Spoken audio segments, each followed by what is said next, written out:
It's been 10 years since R40 and 5 years since we lost Neil Peart. Geddy, Alex, and all of us have been traveling down the healing road. Losing Neil was monumental.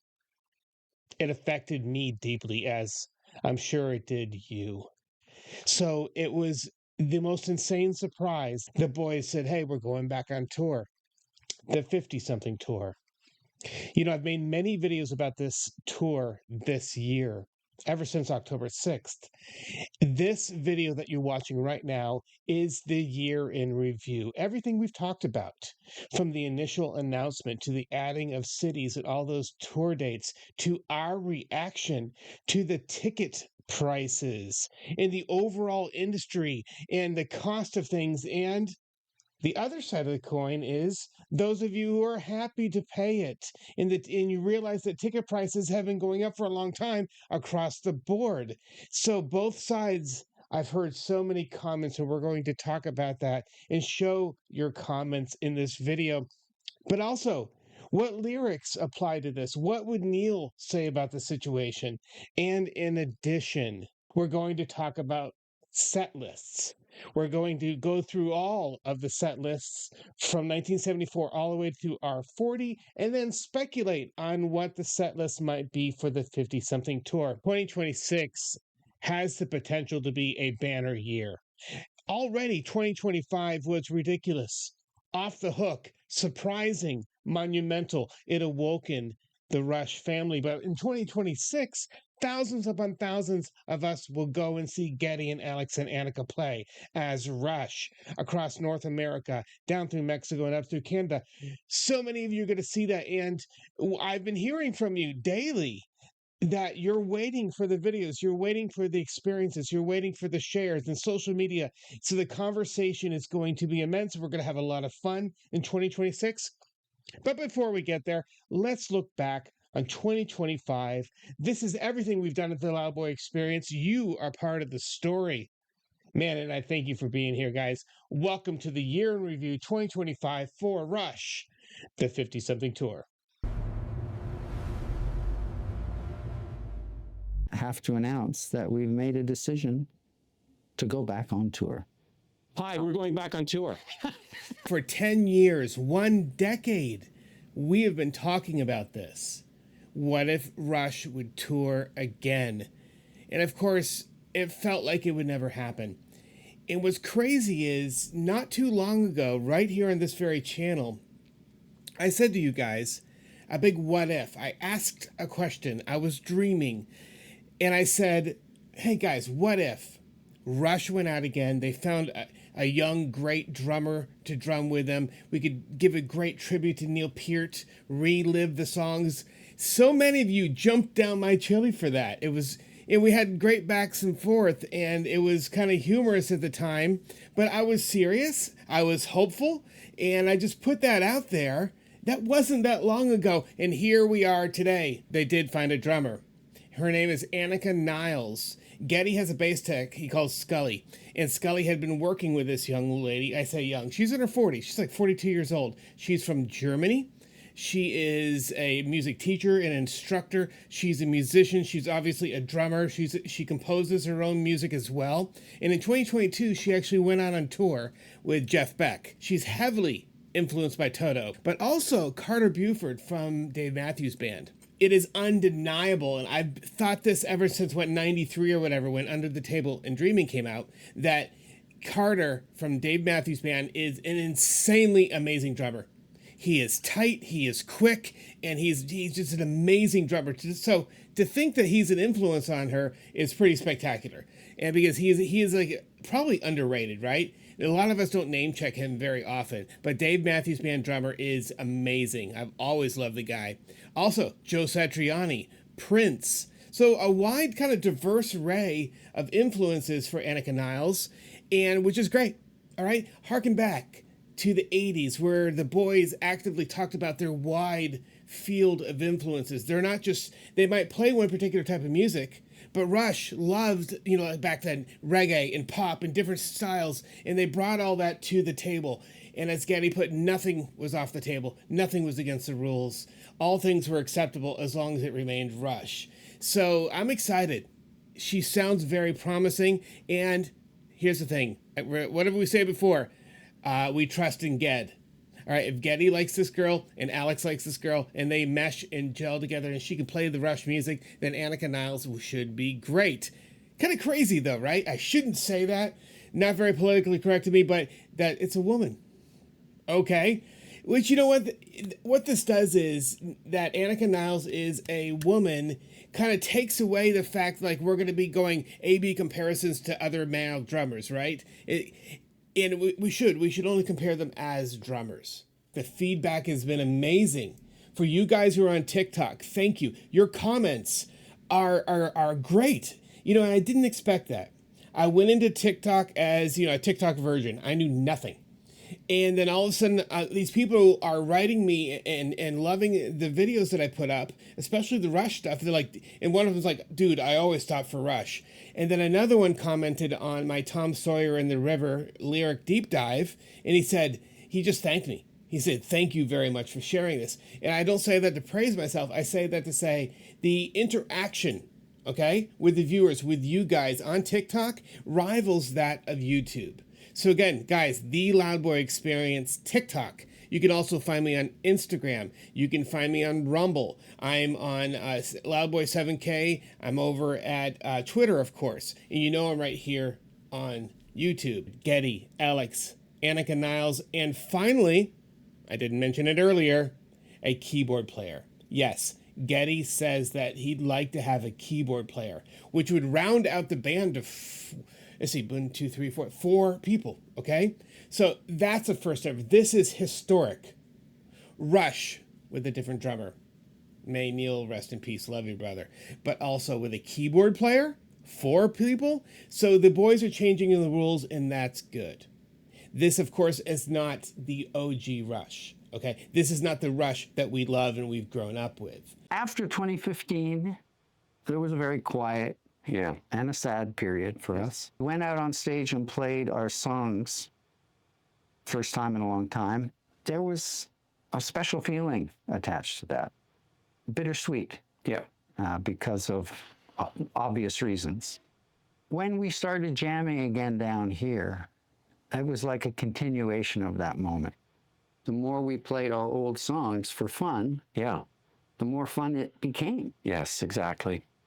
And I was surprised because you were getting even more excited than I was. Yeah, I love playing them. I just love playing our songs again. It feels great to say out loud, finally, that we're going to go on tour and we're going to play a lot of these songs. Yeah. That's the amazing thing about this tour is an opportunity that wasn't there before, especially to bring the younger generation and expose them to the greatest band of all time. That part of this is amazing, but we're having this conversation, and I told them about some of the stories that I've been hearing from you guys. And this is where I want to thank you. Your outpouring of feedback has been amazing.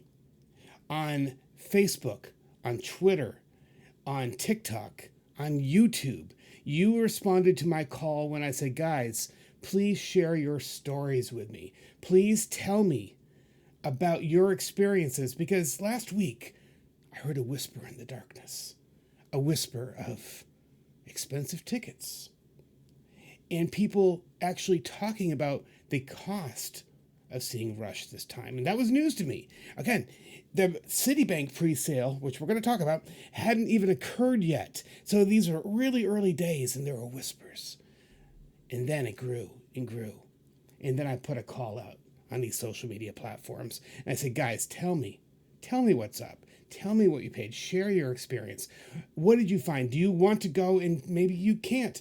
Just share your thing. I just open-ended question. Tell me, guys, about buying Rush tickets this time. And you sure did. And we're going to go through those, and I can't wait to share these with you because I'm just reporting the news here. I'm reporting what you gave me and gave us as a community, what you shared with all of us. And I'm very thankful. This video is for you. Thank you for sharing so much with all of us. So I'm down in Texas with Joel, and we're talking about it, and we're making these plans. And he's like, okay, well, how about we get adjoining hotel rooms, but we'll buy our tickets separately. That way we can still have kind of an event together. We just won't happen to sit next to each other. And I said, okay. In the back of my mind, I'm going, I hope I can afford this. Because I've heard how much some of you have paid. And it ranges. And I'm gonna show you these. I'm gonna show you all of your feedback in this very video. Everything from $14,000 someone spent in LA. $14,000, including $200 just for parking. $14,000 all the way down to people paying around $300 a ticket-ish.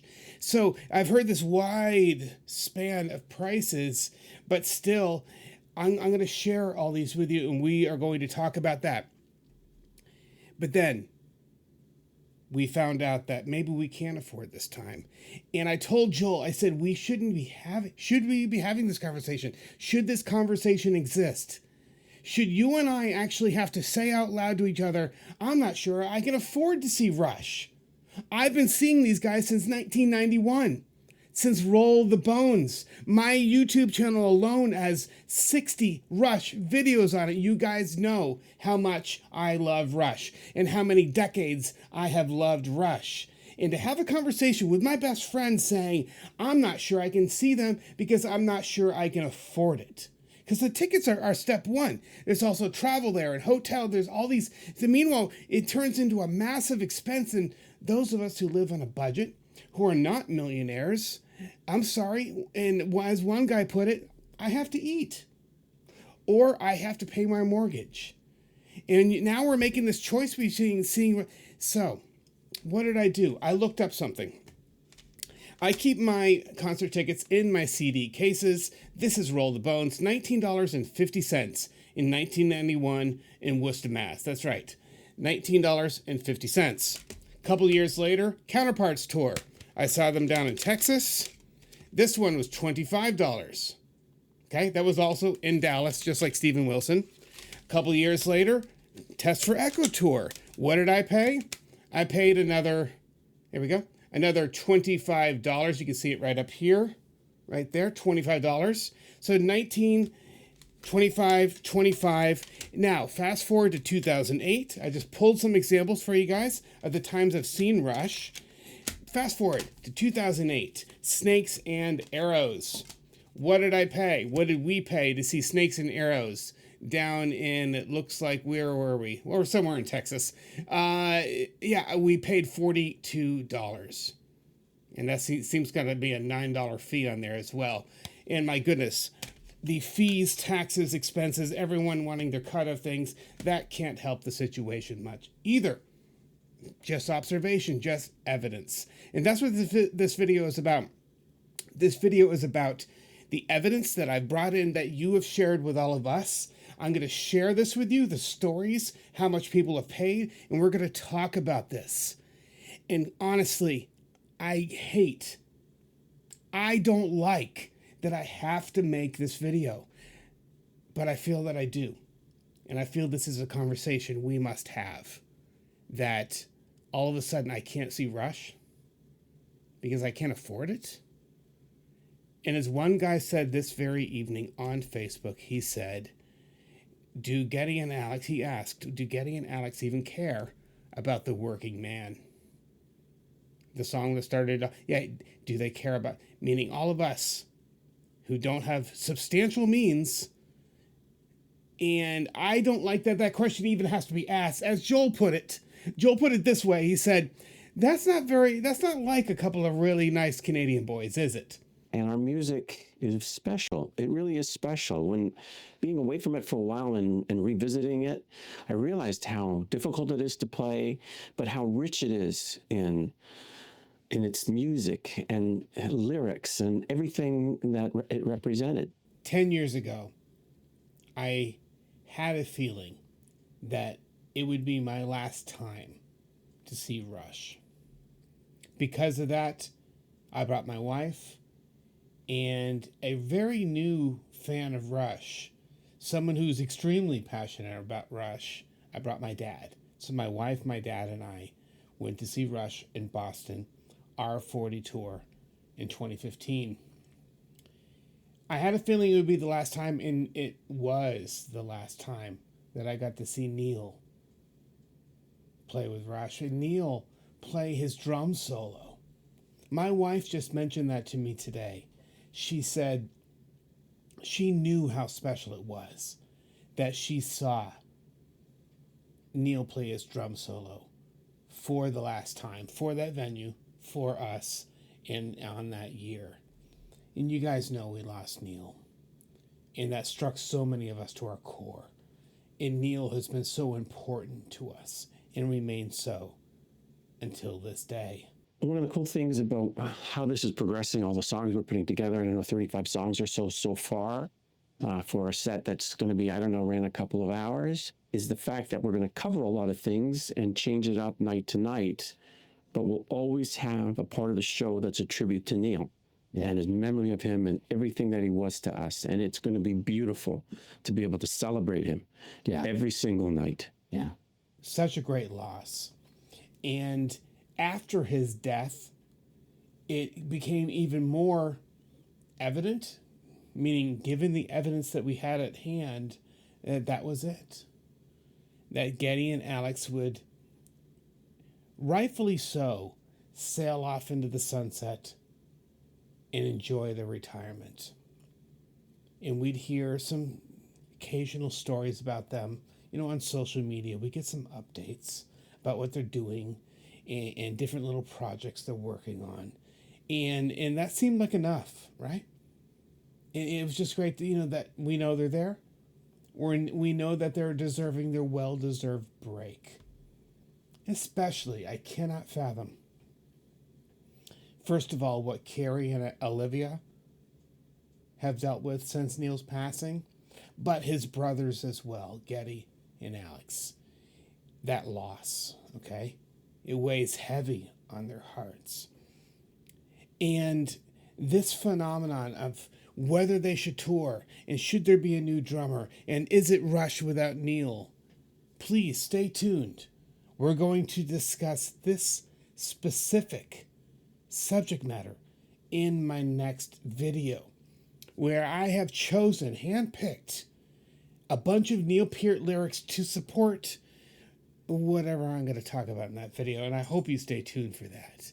But yes, it's been 10 years. It's been since 2015, and then all of a sudden, boom, holy crap, they make an announcement. We're going back on tour. We're going back on tour. That's how Alex put it in the video, and it's like, okay, what? And it's a lovely young female who's your drummer. Hello, what? And this has sent so many of us in a tailspin of emotions and feelings with regard to this subject matter. And then on top of all of that is this ticket phenomenon. What does it cost? What is the cost of seeing Rush? Is it worth it? Can we pay it? Can we afford it? Can it be done? And that's the part that I hate. I hate having to make a choice on a financial level. When you love something so passionately and you want to be with other people and enjoy that moment that we get to see not far from us on that stage, Geddy and Alex and now Annika playing drums, and with Geddy and Alex when we get to see Rush again, and but wait, we can't see Rush again because I can't afford $400 a ticket, because I can't even afford maybe $300 a ticket. I'm just giving you hypotheticals here, but for some people this is the choice they have to make. As one guy puts it, I have to eat. Another guy, I have to pay my mortgage. I'm sorry, I have to skip this one. I've seen him 25 times. I'd love to see Rush again, but I can't because the cost is too high. Yeah, I don't think, given all of the evidence I've gathered, given everything I've seen, that I don't think this is Geddy and Alex trying to price gouge us. That's not, at least what I'm gathering from this. I do think that every freaking corporation wants their cut. I think that taxes are through the roof. I think that fees are through the roof. I think that there is an inherent problem with the pricing structure of tickets these days. It costs too much to actually perform this business. And of course, in every business, for instance, when you raise taxes on something, the corporation never pays that. It goes to the customer. The prices go up. That's how things work generally in business. Rarely does a corporation go, oh crap, it's a 30% more to do business here. I'm going to absorb that. I might go out of business because of it. No, they always pass it on to us. This is how business works.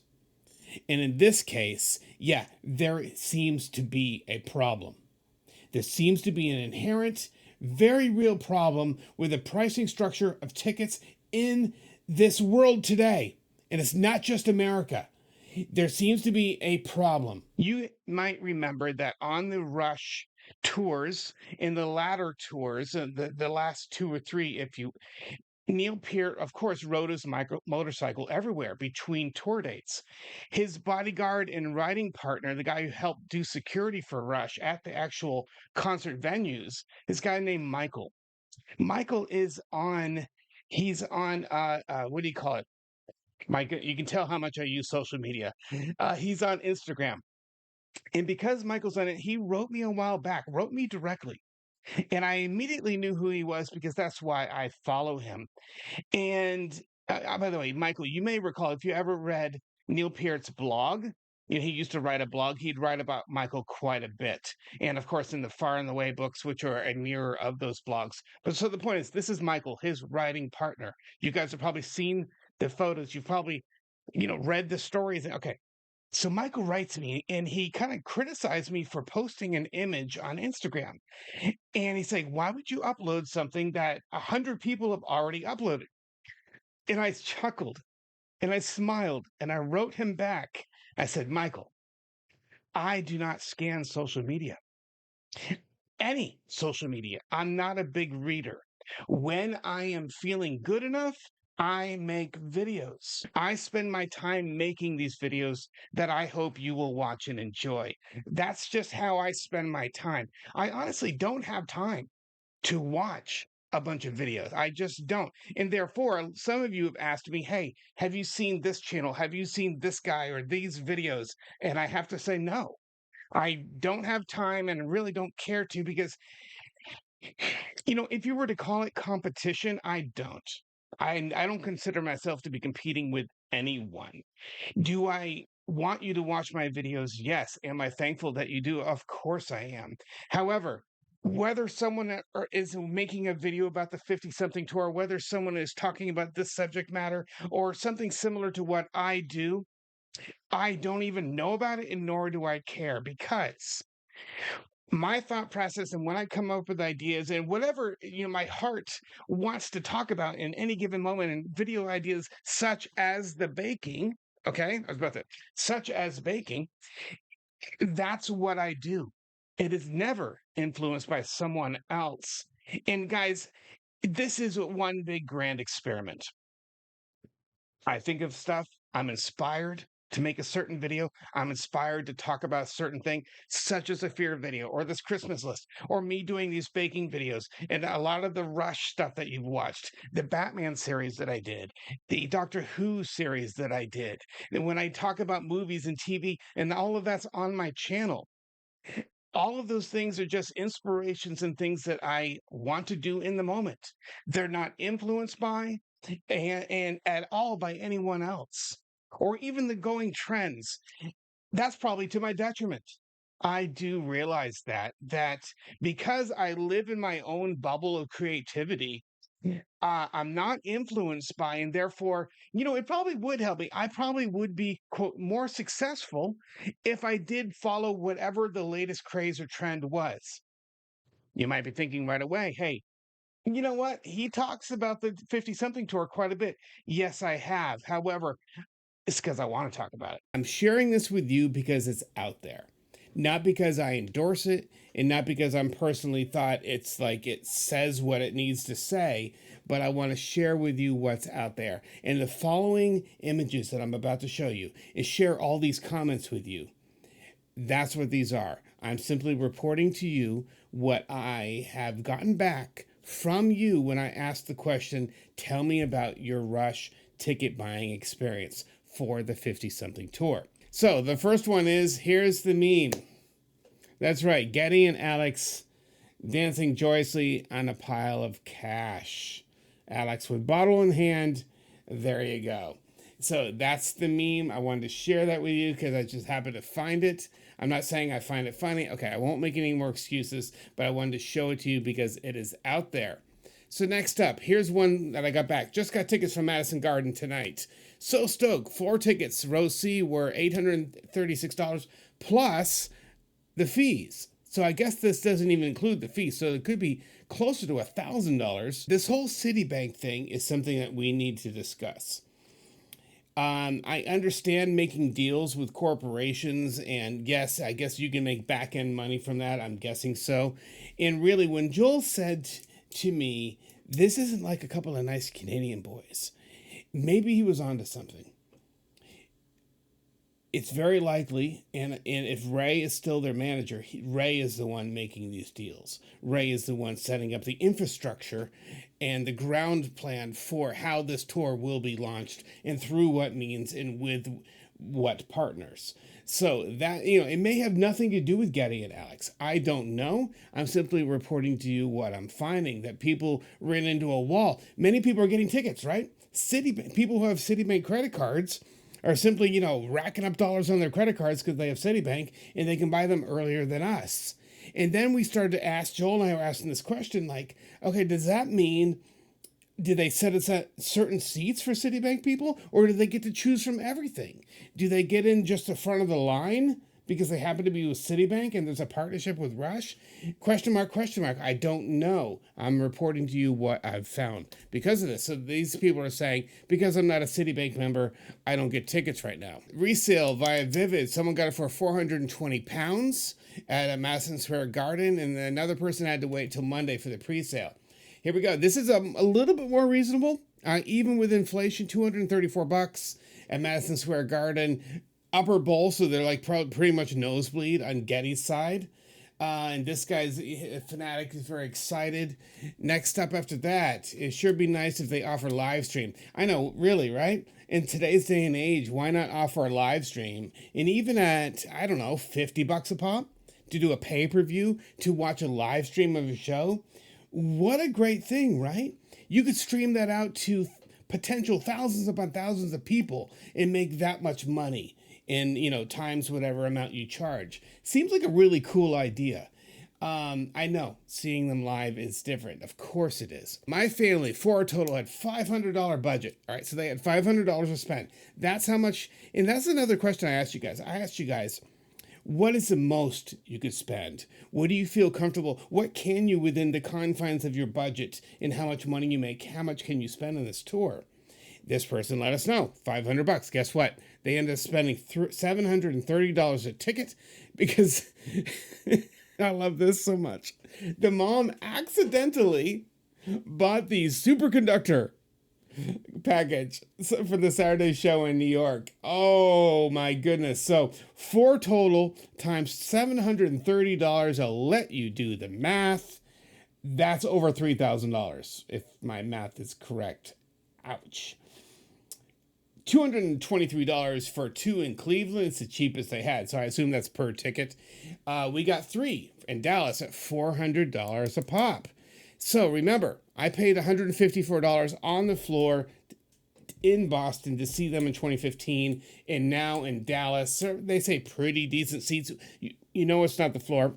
You know it's not up front. Pretty decent means, well, it's kind of back and it's not too crappy. It's not super nosebleed. That's at least my interpretation of what pretty decent means. All right, next up. Here we go, folks. Pretending like, I'm trying to see my thing. Pretending like they haven't priced that ticket in the top bands yet. Oh, I can't believe they're doing this. Laugh out loud. I paid $49 in 2003. So this person obviously hit a paywall, right? How much they can spend. And he recalls back in '03 that he paid $49. That is in line with the $43 I paid in '08 for Snakes and Arrows. So that kind of tracks. $836 plus fees. Boys and girls, I meant, okay, here we go. Here's another one. Well, they're charging around $400 a ticket, like they need the money. Again, just telling you what people have read. The ticket cost is not in line with the Permanent Wave tour that I went in 1980. That was about $3.50 pounds. Come on. And I won't even comment on the last one. $369 per, and that's the Citibank pre-sale. That seems halfway decent, by the way, and it makes me ask this question. This whole Citibank part of this equation, and this is what Joel and I shared after we had lunch, the day after we saw Steven Wilson, okay? I'm about to drive back from Dallas to go home, and we're in the parking lot, and we just had a nice lunch, and he says to me, and it's like, it feels like they just want people to be eager and on edge for this tour. Like, there's a Citibank pre-sale and there's this pre-sale, and if you go over here, there's this, and it's like, oh, but yours go on sale Monday, and now you have to get in this virtual line. And all of that, though, does add a certain level of tension. I do not begrudge anyone for getting paid for what they're owed. I do not begrudge anyone for using capitalism in the free market. And if the supply and demand are there and you can be paid X amount of dollars, if you're saying, okay, my services are $100 and people will pay it, and they'll maybe pay a little bit more to get that service a little bit faster or a little bit, speedier, then guess what? You deserve it. That is the free market. So I never hold anything back from anyone making money, ever. I'm completely for that. I believe that is how society should work. Okay, we as an audience, we as a paying customer, we determine the value of something with how much we're willing to pay for it. $400 a ticket right there. This guy says, oh yes, Annika is gonna do us proud. And then someone says Italia. And of course, I've heard a lot of this last one that you see on the screen. Please come to Ireland. I've heard Vancouver. I've heard all these cities across North America and other places. Rush, please come here. And my response has been, who knows? If this tour goes well, they may add an additional leg and additional cities in the future. But for right now, I'm calling it the 7 Cities of Gold tour, right? They've chosen 7 cities. And I can tell because they're really smart about it.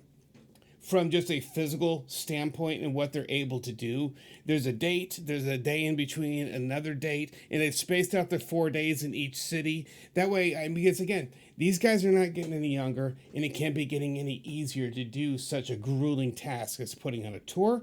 And this seems to work for them. So again, the 7 Cities of Gold is what the 50-something tour is all about. Next up, $1,278.66 for 4 tickets in LA. I'm in. 4 garden shows and both Ohio shows, yes, but the prices killed me though. $223 for 2 in Cleveland. It's the cheapest they had. Rush acknowledges the cheap seats. I paid $8 for my first Rush concert, $15 for a farewell in a Texas Summer Tour in '79. Also with 5 other bands, but Rush still rocks. Here is another one, charging circa $400 a ticket, like they need the money. This person showed me the actual receipt from their tour. You can see they paid $346 from YouTube. For me and my kids and a few older grandkids, this is a once-in-a-generation moment for our family. We all decided that we're going to discuss and worry about how many $2 bills we're going to be donated to the Rush Musical Memorial. We decided to call our road trip Full Circle because in many ways we'll be completing a family journey that started back in '75. Cheers all. Thank you, Stewport. Love you, brother. Always awesome to hear. This is from Rush Will's page. I have not got my tickets, but will be attending 2 shows. One with my Rush pals, 40 years, another with my son next week. I never thought this would happen again. Dude, Will, by the way, Will's Rush page, check it out on YouTube. Great page. Will and I support each other, and I love that you're here. Thanks for that comment, bro. Appreciate it. Here's another one replying on Twitter. $290 in Cleveland on September 26th. Can't wait. Here's another one. $50 my limit. I won't be going. Ticket prices have gone crazy. I ended up paying just shy of $15,000. That's 15,000 US dollars for 4 seats, advanced preferred parking, and all of the added city taxes. That's 11th row, second level, upper right stage. The reserved parking for the Kia Forum was $200. Pretty pricey, but it is Rush in LA, so totally worth it. Nice job, Rebecca. Thank you for sharing this with us. I hope you enjoy remortgaging your house. I'm just kidding. Steve, I saw them live back in the 70s. They were great. I like the new drummer. I'm sure the live shows will be awesome. Back in the 70s, the ticket prices were around $20. I just proved that with my 1991, right? It was 1950. Well, what are they worth now? 400 or more? Yes. Yes, they are. That's what we found so far. I got 2 today for the City Card presale. Out the door with taxes and insurance was just over $600. Insurance? Okay. Willing to pay more, but they just took the first ones, not even the best seats, but at least I got them. So this person's just happy to have Rush tickets. He paid around $600. Great. Good for you, Jim. I can give a few prices from today, but they are the first few rows from which they tend to be crazy expensive in New York. $900. Dallas, $1,100. Toronto, $500. I expect a lot lower prices on Monday. I do like this one. Vivian, good friend of ours on Twitter. She has go follow her on Twitter, by the way, Vivian2112. And she was telling us about one of her very first Rush concerts, and she paid $11.50. Love that. And love you, Vivian. Appreciate you sharing that. My first tour, Madison Square Garden. First section up, Alex's size changed my life. I'm glad you mentioned this. So that was that $11.50. My first concert, the one I shared with you earlier in Worcester, Mass., I was on Alex's side, and it was spectacular. And by the way, for the Roll the Bone concerts, there were still the big old rabbit blow-up things from the Presto tour back there. So, I mean, those were a holdover. And I'm like, wow, those are still there from Presto. 2 Chicago shows and a splurge in New York City to get close. I just have to hide the CC bill for my better half. Wow. Okay, so this is an interesting scenario. He wants to spend the money. He's going to spend the money, but then has to hide that expense from his better half, who I assume is his wife. Thank you, Michael, for sharing that. Here's another Eric. I've seen them over 40 times. Good for you, bro. First show was Grace Under Pressure. The last one was R40 at the center in New Jersey.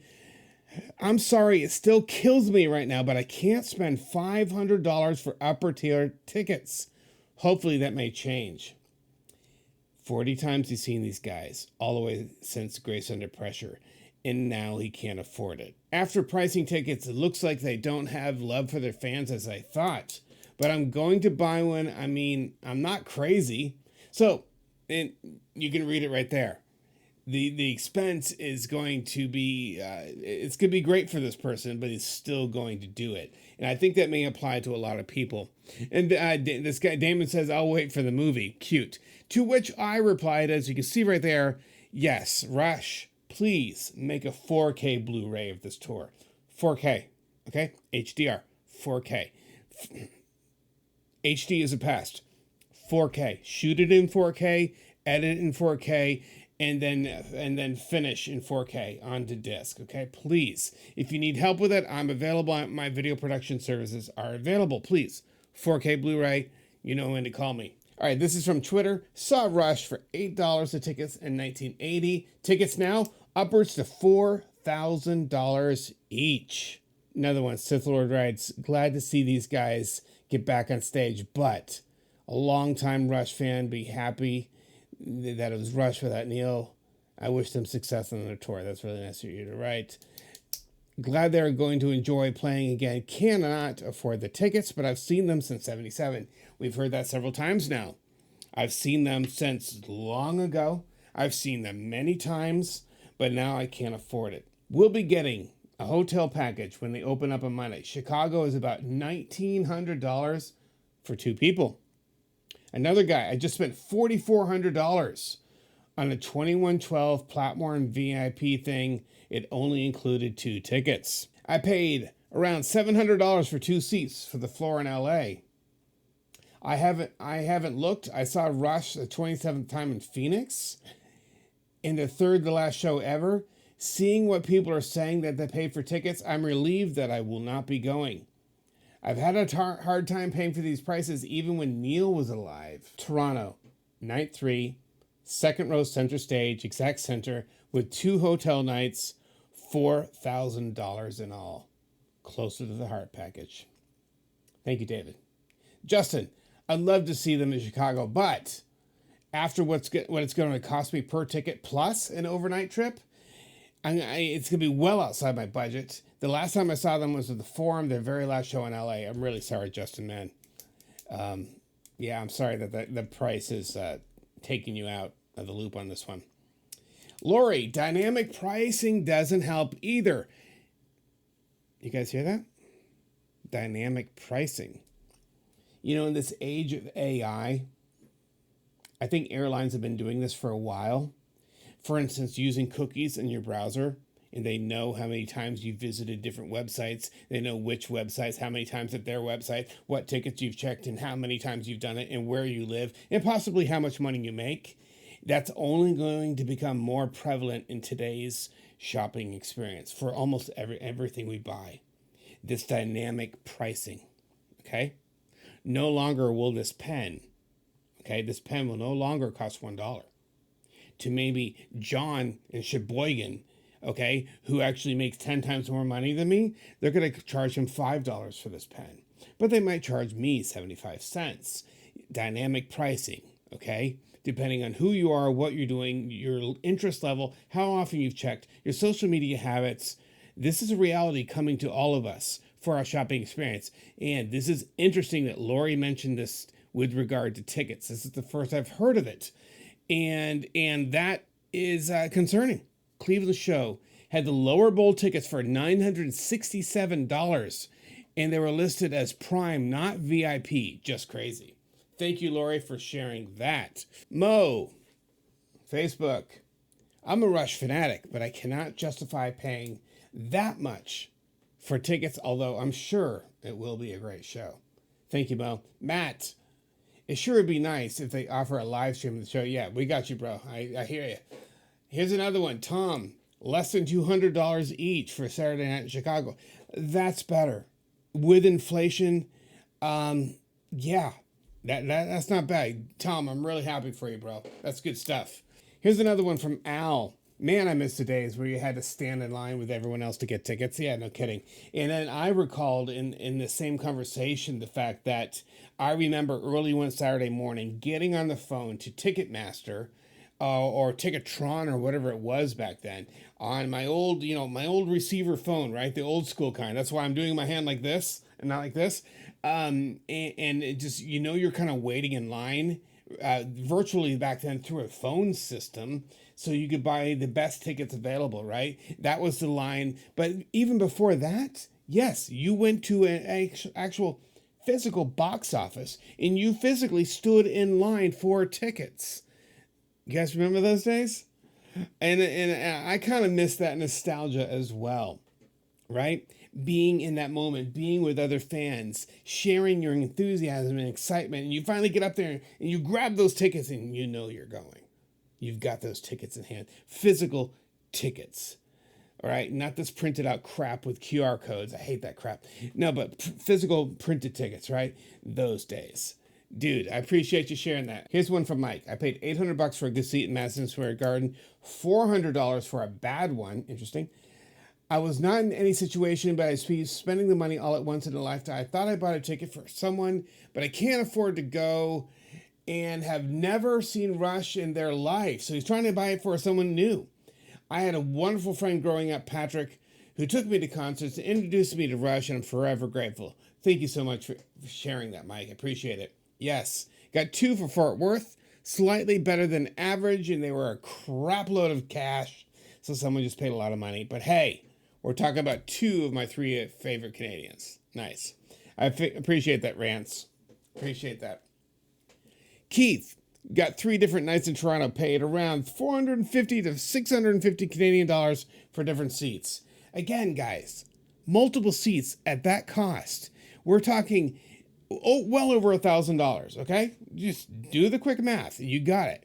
At 450 bucks times 3, that's minimum $1,200. So that's like 13 something, right? At $650 times 3, that's closer to $2,000. So just kind of giving you a framework and a context for all of this. John got 2 on the floor, first showing Sunday at the Forum. Jeff, $700. 2 main floor, left center, mixing in Cleveland. I do like this note. Here we go. Michael, absolutely love Rush. I've been fortunate to see them 12 times over the course of the career here in Cleveland. So glad they have chosen Cleveland as one of their stops for this limited tour schedule. Sadly, I will not be able to attend as prices are out of reach for me personally, but I hope all of you guys enjoy anyway. Michael, that was such a lovely way to say it. I'm really sorry that you won't be able to go, seeing how much you love Rush and seeing that you've seen them so many times. I think from this context, you very much wanted to go, but it seems like price is stopping you, right? And because you said, I won't be able to attend because of the prices. Michael, I'm sorry you're having that experience, bro, but I really do thank you for sharing with all of us. Thank you, Michael. Doug, I think it was 1992, Roll the Bones tour came to New Orleans. When tickets were on sale, we showed up hours before the record store opened. Remember when record stores sold tickets? He asks. Better yet, remember record stores? I was like 5th in line. I got 4th row center tickets for 25 bucks. That tracks. I got mine for 1950. I was on Alex's side, and we were looking down onto the stage. We had the overview of the stage. It was great. But I mean, they weren't nosebleed. They weren't as good as yours. But man, nice job, bro. So anyway, you got them for 25 bucks. I love Rush, but will not be paying hundreds of dollars to sit in the nosebleeds.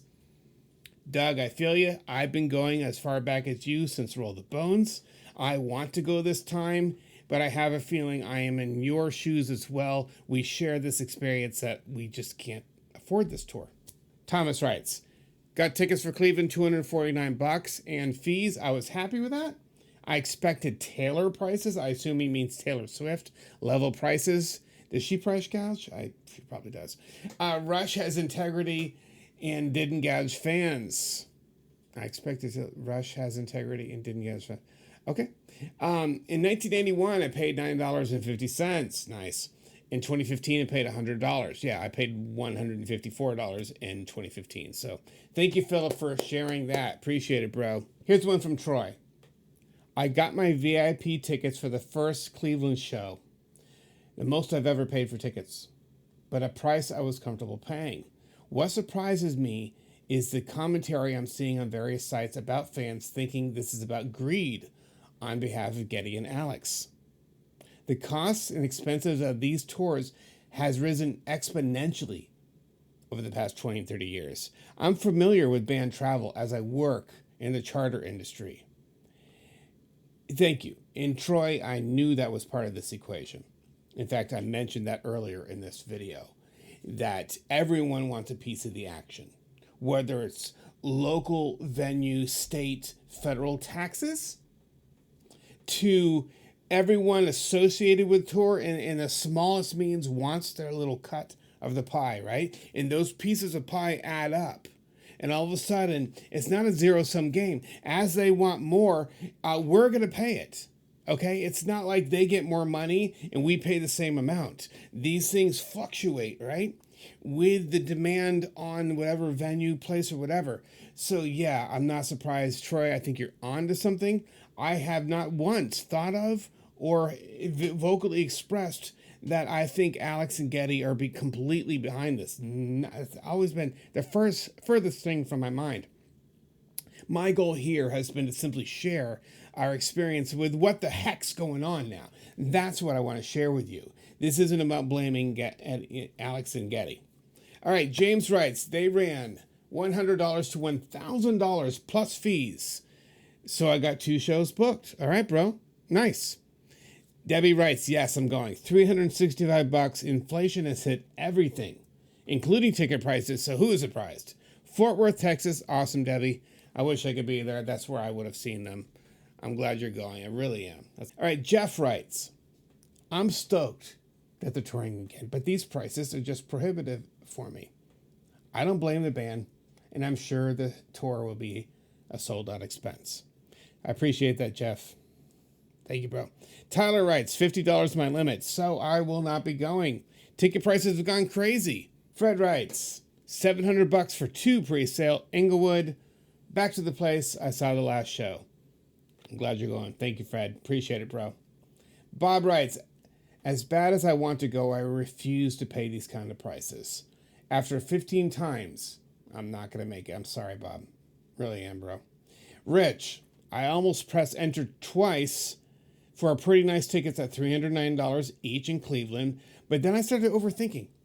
I said, it's a year away. What if something happens to me? And my friend told me, and I thought it over, so it sounds like, Rich, you're not going to pull the trigger. I know. It is a ways out. I know. It does kind of give you a sense of like you want to pause for a moment and think, especially right now, right?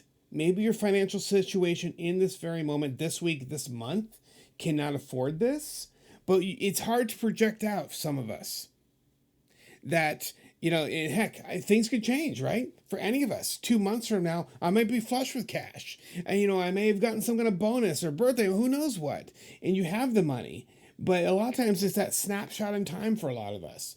Do we have the money in that moment? And so I hear you, Rich. I hear you big time.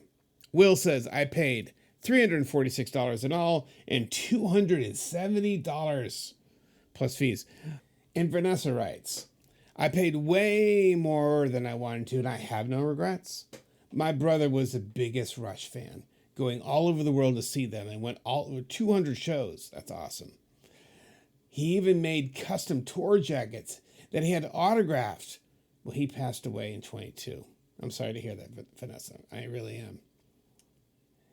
He passed away in 22, and me and his friends will not miss this show for the world. Vanessa, that's such a beautiful story. I'm sorry you lost your brother, and I think it's truly wonderful that you now have this opportunity to see Rush again and to honor your brother and to live this moment in his memory. Beautiful, and with his friends. Such a beautiful thing. That's thank you for sharing that with us. That was really lovely, Vanessa. Lyle writes, I didn't get tickets. After seeing that they were 300 section in Chicago were $209 each. Ron writes, I got floor seats on the aisle right next to the soundboard in Chicago for about $800. Also bought tickets for their first night in LA. Similar seats, same price. William writes, I don't think he's going. He got to see them 25 times in their prime. I hear you, William. I didn't get to see them that many times. I do feel very blessed that I saw them many times, including the last time for me on the R40 tour. So I'm glad you shared that. Sean writes, I'm not going. Seen them 35 times since 1990. Haven't been able to bring myself to listen since Neil died 5 years ago. When this news hit, I didn't know how to process it. Geddy is on his 3rd book tour. You get an impression, fist bump, and autograph for a couple $100. Then there's the Rush branded beer, mustard, maple syrup neckties. Not nearly as cool as the Rush Limbaugh ties. Yeah, that's what Sean says. And Dalton writes, no thanks to the tour. I need to eat. Gunter writes, today I got tickets for Toronto shows 1 and 3, each for 424 Canadian dollars, but the most expensive part will definitely be the flight from Germany. Okay, dude, good for you, Gunter. To end the hotel in downtown Toronto. Dude, Rush on. But who would have thought we'd see Rush again? I feel you, Gunter. I feel that excitement. And dude, I'm stoked. Yeah, it's going to cost you a few bucks, whether it be German or Canadian dollars. But I'm really happy that you're coming over here, dude. I really hope you enjoy the show. Rick writes, in all caps, I just sold all of my Rush albums. It's still not enough for tickets. Put a fork in me. I'm done. when we can start working on the dance routines that we wanted to do for so long. So it's amazing. This is going to be great. Just give me a hug. I may not get to see Rush this time. Man, I can barely get the words out. This is harder to say than I wanted. I may not. Crap, it's hard to say. I may not get to see this tour. I may not get to see the Rush 50-something tour. Whew, I barely got that out. That's hard to say. That's hard to process. That's something I feel like, again, just a feeling that I shouldn't have to process. I shouldn't have to say. I shouldn't even have to. There seems to be a problem given the evidence that we have. A lot of you have paid what seem to be pretty substantial prices for Rush tickets, and you're fine with that. Dude, lady, great. Seriously, I'm glad you can afford it. If you can afford it, amen, go for it, enjoy. Seriously, I'm glad you can. But, as one guy said earlier today on Facebook, has Geddy and Alex forgotten about the working man? Without making it so personal to Geddy and Alex, let's rewrite that. Has the industry forgotten about the working man and woman? Should it be some kind of exorbitant luxury fee to see our favorite artists? I know it should be special. You should pay more than you would pay even for a fancy meal, probably. Meaning for a great experience, to be in proximity to the people that have made your life better. I can understand that. That makes sense.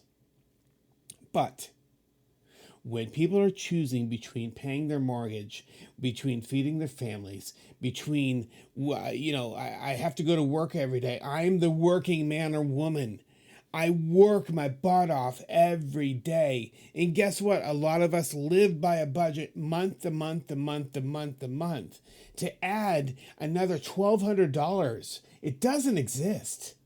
It is not possible. And then it immediately points to the problem at hand. How can we rein this in? I don't have the answers. I'm simply asking the questions. And I hope that's enough for now. I wanted to share with you the experiences throughout our Rush family. I wanted to share with you what our Rush family has been paying.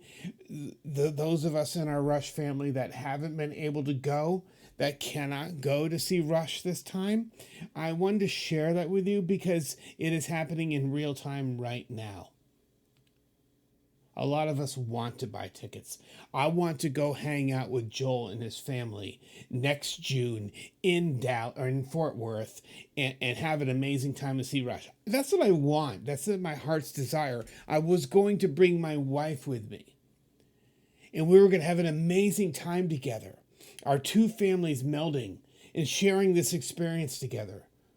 But it shocked the living crap out of me, and Joel actually, when he said, I don't think I can go either. It's just too much. I hate that we're even having this conversation. I don't like that I have to make this video. But I wanted to share this with you, and I thank you for going on this journey with me tonight. Like I said, in my next video, we're going to talk about the artistic side of this.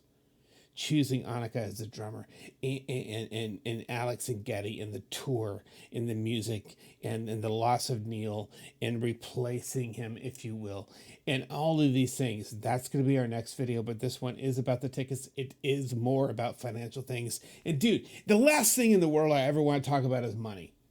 Any rational person, aside from accountants and I don't know, a few other people, do not like talking about money. But in this case, though, the money equals our ability to go experience and be with Rush. And therefore, it is something worth talking about. It's something that I'm glad to do in this instance. Hello, I'm Alex Lifeson. And I'm Geddy Lee, and we're here for a reason. I can't remember why. Well, it's to tell you that we're so grateful and excited about your response to the anniversary of the Duchess Tiffin Talhood. The what? Yes, it's a major holiday here in Canada.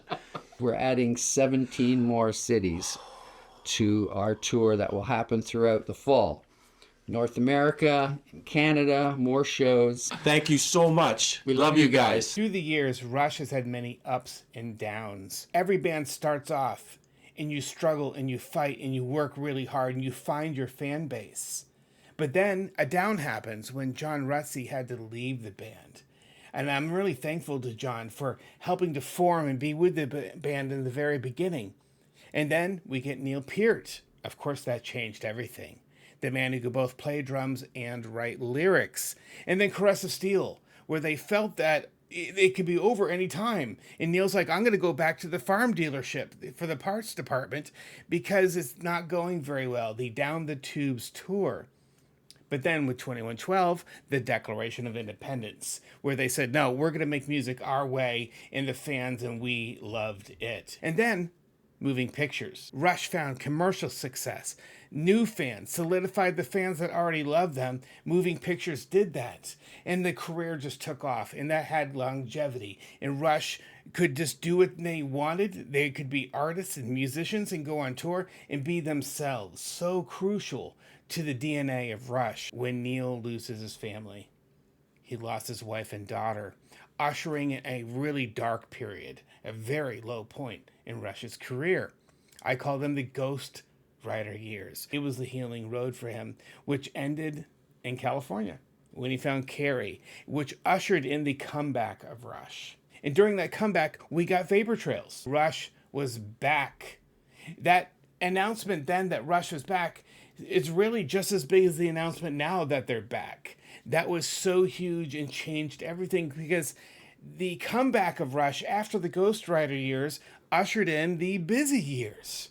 Rush was so busy. They were touring, they were making records, they were on TV, movies were being made about them. We were listening, watching, and going to see Rush live all the time for upwards of around 15 years, all the way through R40. And it was amazing.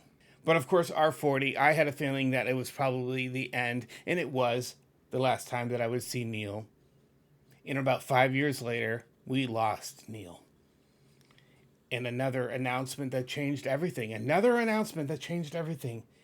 We lost the Professor. Neil Peart had passed away from cancer. We have to announce that we've made a decision to go back on tour. Hi, we're going back on tour. So we'll see you soon. 50-something tour. Another, seems like we're going up again. It almost gives you whiplash. So with this new announcement and this new tour, there is so much to talk about. We're going to talk about the new drummer. Will there be a keyboard player? Will there be new music? The tour ticket prices.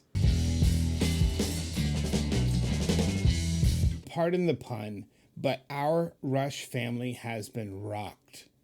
We've been rocked once again. I couldn't help myself because of what I call TNT. Tour, Niles, and tickets. TNT. Very explosive combination. Wow. Say it. Wow. We are blown away by the response to the announcement we made a few weeks ago that we're going back on tour. The outpouring of response from all of us who have been following Rush for decades, and the whiplash reaction that we're having, and then we start thinking about it, and we start to get, of course, feelings about it, opinions about it. And I want to take this moment to compliment all of you. I want to thank all of you.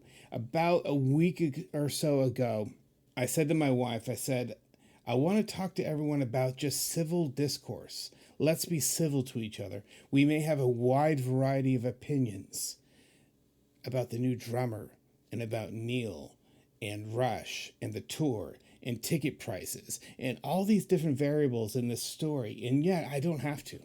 I just want to say thank you, because I have seen your comments on my channel alone for my last tour ticket video alone. We're talking hundreds and hundreds of comments, and yet everyone has been civil, kind, and respectful. We have so many varied opinions, so many different ideas and feelings and intense feelings about this situation. And yet you guys overall have been amazing. It's a testament to our fan base. It is a testament to our Rush family. I want to thank you guys and congratulate you guys. I'm proud of you.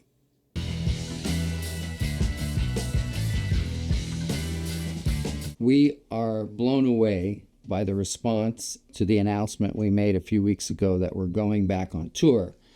And I cannot tell you how surprising and overwhelmed we are. Totally blown away by the response. Your reaction to the announcement of the tour, to Annika, and to ticket prices and all the surrounding issues has run the spectrum of feelings and ideas and opinions. Many of you just want to go. We just want to go see Rush, or we don't want to go. Or maybe we can't go because of money, or maybe the city's not close enough to us. Many of you can afford to go, and a lot of you have happily paid and are thrilled to go, and then a lot of you cannot afford to go see the tour. There's the new drummer, and a lot of you are excited and want to support Annika. I know I fall into that category, and yet I completely understand those of you who said, it's not Neil. And because it's not Neil, so many of you have said, it's not Rush. So there's a level of disappointment there. Some of you have even said that not only is it not Neil and it's not Rush, you've called this new tour a cover band. There's excitement for the new drummer, all the way to some of you accusing them of being a cover band. Talk about a spectrum of ideas. And then so many of you can travel. It's close enough. You're within driving distance. Some of you are even flying in. So it's about the travel to the city. But some of you say it's just too far. The city isn't close enough to me. And those of you over in the UK and in England, some of you in Ireland, I've heard from people throughout Europe and up into the far reaches of Canada, down into Central and South America. I've heard from all of you who say, hey, Rush, what about us? It's not close to me. So it goes from everywhere, I can get to Rush to there's no chance I could ever get to Rush.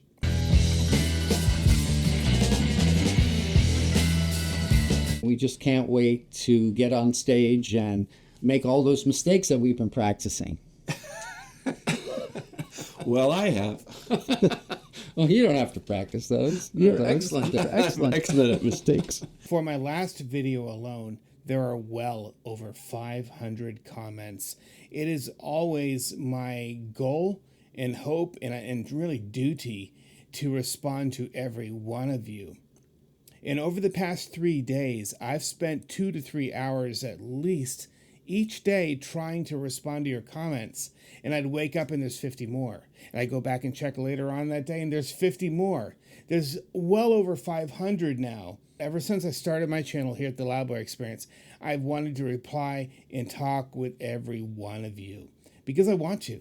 I want to get to know you. I want to hear your ideas and your opinions and your likes and your loves and the things that you don't like. And let's talk it out. Let's have some fun discussing our ideas. That's always my goal. A lot of you are longtime fans and you've been with Rush since the 70s.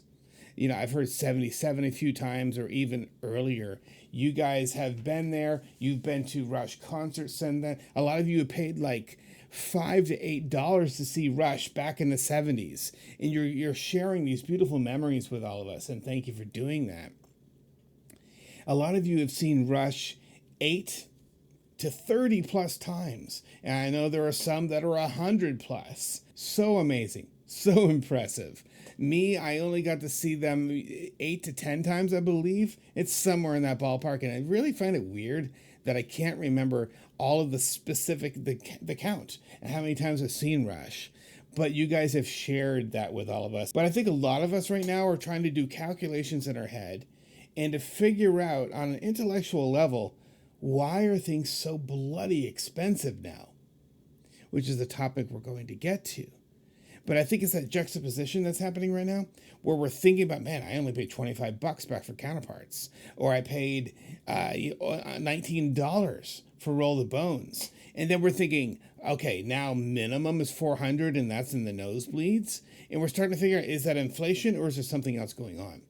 That is a bigger, wider conversation, but we are having it in this comment section. If there is corruption going on in the industry, then us talking about it is important. The only way we can fight them and make a change is to ultimately drag them into the light. We have to talk about them. We have to address them. We have to, in a civil way, share what's going on.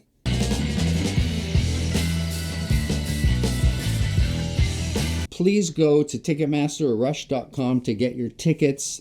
The resellers are having a field day out there, jacking up the prices, and just be aware of that. So go to the source. I've heard from many of you that you are angry with Rush. Many of you have expressed your frustration and a little bit of anger at Geddy and Alex. A lot of you are angry at Ticketmaster. Some of you are angry with Live Nation. Given what I've learned about the industry, for instance, to rent certain arenas around the country, right, which is the size of venue that Rush plays, it's at minimum $1 million for one date. That's just renting the venue. That's not counting all of the other expenses. So that overhead is extremely high already. To make a profit, you have to make then $1 million plus, but we're not counting all of the fees. Some of you have reported that, all right, I paid $250 for a ticket, but my Ticketmaster fee was $178. That's pretty much accurate. Last time I mentioned Ray, of course, has been their manager since the earliest days. And I'm really thankful to Ray because he believed in them back in the beginning. Ray was there when all he could book were church basements and school dances, and maybe they made $25 Canadian dollars at the end of the night, but Ray was there and he helped and managed Rush from the beginning all the way through the big amazing years, those busy years, up until the end, if you will. Ray has been there, and in no way do I blame him for this, not at all, nor do I blame Geddy and Alex. I really don't. I honestly think the boys, of course, who doesn't want to use your skill set and your ability, but also just the love of music? I think these guys just want to play music. I really do. Who wouldn't miss that? Put yourself in their shoes for one moment and think to yourself, if I were Geddy Lee, all right, and I'm playing bass and I'm playing keyboards and I'm singing all at the same time, if I'm Geddy Lee, I would miss that. The love of 20,000 people before me. Okay? The energy and love that comes back for something that I had created, a song. Okay? Using my skills as an artist to entertain, but also connect with people. That has to be there. I know it is. Geddy once said, I thank my something heart every day for us, for the fan base, for the Rush family. Meaning Geddy is extremely thankful for us. And therefore, I have to assume and I want to believe that Geddy is not out to screw us. And the same for Alex. I think Alex just wants to play his axe and his jam on guitar, be with his best friend, and play these songs that he has loved for decades. I truly believe that in their heart of hearts as artists. Therefore, I don't believe it's a money grab. Do all of us need money and them as artists need money? Of course they do. And of course that is part of the equation, but I don't think it is the prime mover of the equation. As far as I know, the industry has an issue, and that is putting it extremely kindly. Prices, expenses, overhead, everyone needing and wanting their cut, everyone needing and having a fee. Again, venue, local, state, and federal taxes above all of that, fuel prices, the cost to rent a venue. Let's put it into contrast for a moment. Recently, in the past several months, I saw a Dream Theater at a small theater, okay? and down in Texas, meaning it's a small venue with, I don't know, 500 to 1,000 seats in that range. I just saw Steven Wilson in a cool little playhouse, the Majestic Theater in Dallas. Those venues have to be so much less expensive than renting an arena. Of course they are. And guess what? We could easily afford Steven Wilson. We could easily afford to see the 40th anniversary tour of Dream Theater. But they're not Rush. Rush has the ability to sell out an arena, or to at least sell 80% capacity, enough to make it profitable. They can do that. But when Steven Wilson comes here to the States and when Dream Theater tours, they just don't have that ability. They just don't. They're not Rush. And therefore, Rush has to have the massive venues. They have to have the arenas. A lot of you are just disappointed and you're frustrated and you're sad that you can't get tickets. And really the cost of all of that we just talked about has boxed you out. I've read comment and I've responded to comment after comment after comment about how I'd love to see them. I just can't. I'd love to see them. I can't afford it. I want to bring my kid to see this. This is a second chance, but I can't afford it. And my heart goes out to you. A lot of us are in this boat. You're not alone. So many of you are just thrilled and so excited, and you've shared your stories and you bought your tickets and you're right, like, I'm going to go see them. I'm excited. I did pay this much and I know it's quite a bit, but I'm thrilled and excited. Guys, I'm with you. I'm so happy for you. I'm so glad you're getting to see Rush, and you're just happy to pay this money, and you're ecstatic to see Rush again, and you want to support Annika or Annika. I feel like I have to say it both ways, even though Geddy Lee, to be fair, in the announcement video said Annika.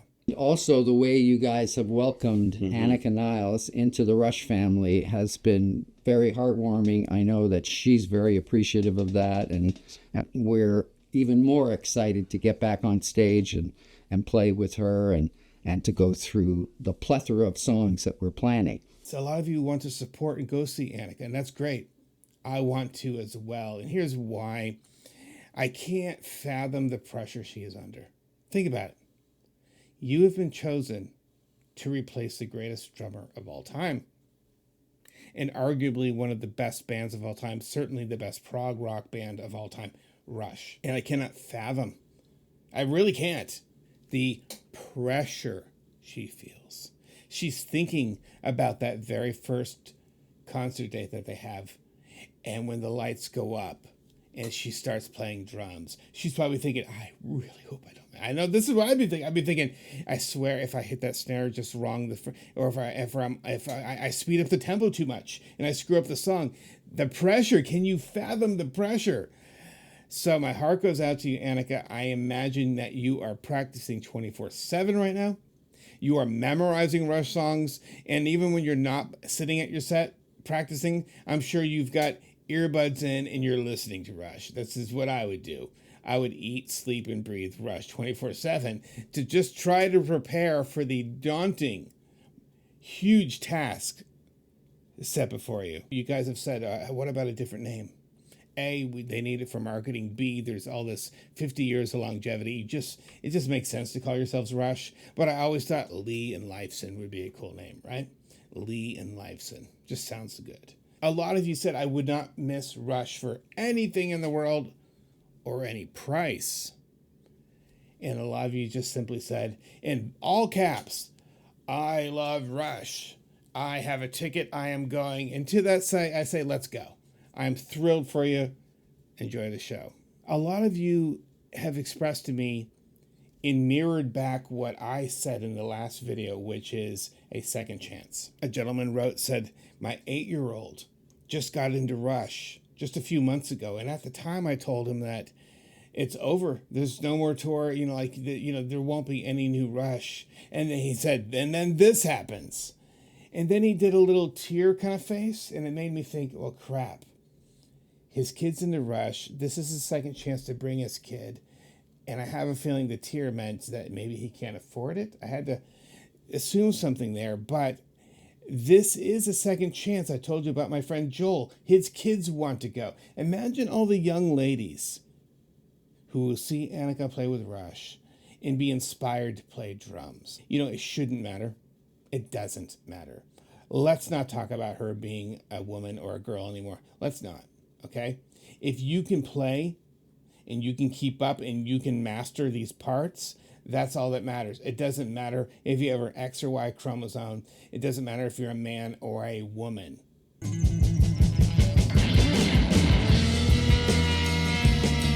Downside for you, my friend, is that we have to go back into the gym. No, Yes, we do. We do. Get ready. Are you ready for that? I'm ready. I'm Okay, ready. Good. 1, 2, yeah. Good. Finished. Yeah, you're good. You look great. Yeah, thanks. Yeah. A lot of you have mentioned different health issues affecting both Alex and Geddy. Alex with his arthritis, he has mentioned in the past that he suffers from it in his hands alone.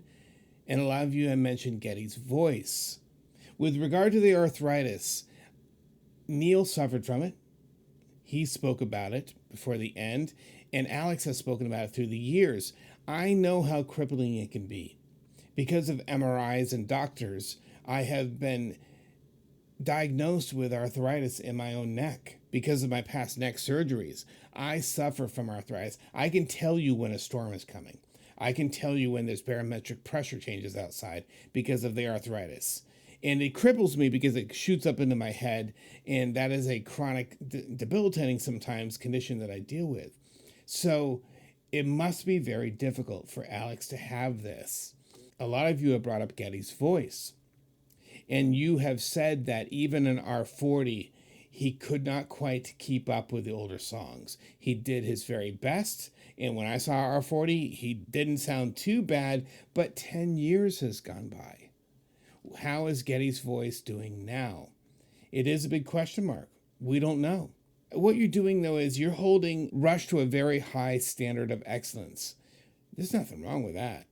That's all Rush has done their entire career, is held themselves to the highest standard of excellence. They push themselves to achieve excellence. Many of you have said, I'm just going to wait to see it on YouTube. One of you said, I'm going to wait to see the phone videos that come from the different concerts. So many of you have mentioned, quote, DVD, but of course these days it would be a Blu-ray. I've been asking for a 4K Blu-ray this time. Shoot it, edit it, and master it in 4K HDR. That's what I'm hoping for, and Rush, please do that. Please give us 4K. Give us the very best quality with at least 5.1 or Dolby Atmos sound. And come on, it will be a spectacular presentation of the 50-something tour. And so many of you said, I'm going to wait for stream. But then a lot of you said, could there be a live stream? What if there was a live stream of a concert? And I thought that's a pretty cool, like a pay-per-view live stream, right? You log in, you pay, and you get to watch. But better yet, some of you thought, hey, what if it's in the theaters? Yes. Okay. I've gone to go see some, quote, live presentations like riff tracks that does, where they riff different movies and stuff. I've gone to see them in the theater. Imagine going to one of those theaters. I have one near me where they have the really comfy chairs, and they bring you whatever food you want. They bring you burgers and fries and shakes and drinks, like, one of those like a tavern kind of place. Imagine sitting there, picking out an amazing food and watching Rush live, which is a perfect segue to something that I've mentioned in these comments, the Rush BQ. Instead of barbecue, Rush BQ. I think it'd be so amazing to have a gathering to where we get together outside, we cook out, we eat steak, we listen to and we watch Rush together, we share our story, we get to know each other face to face as we just enjoy, communing with each other, the Rush BQ. Boy, would I love to arrange that. Does that sound good to you guys, the Rush BQ? So I think that's something that I would love to see happen. If you think it's a great idea, get with me. Yes, the first annual Rush BQ. I think it'd be so cool.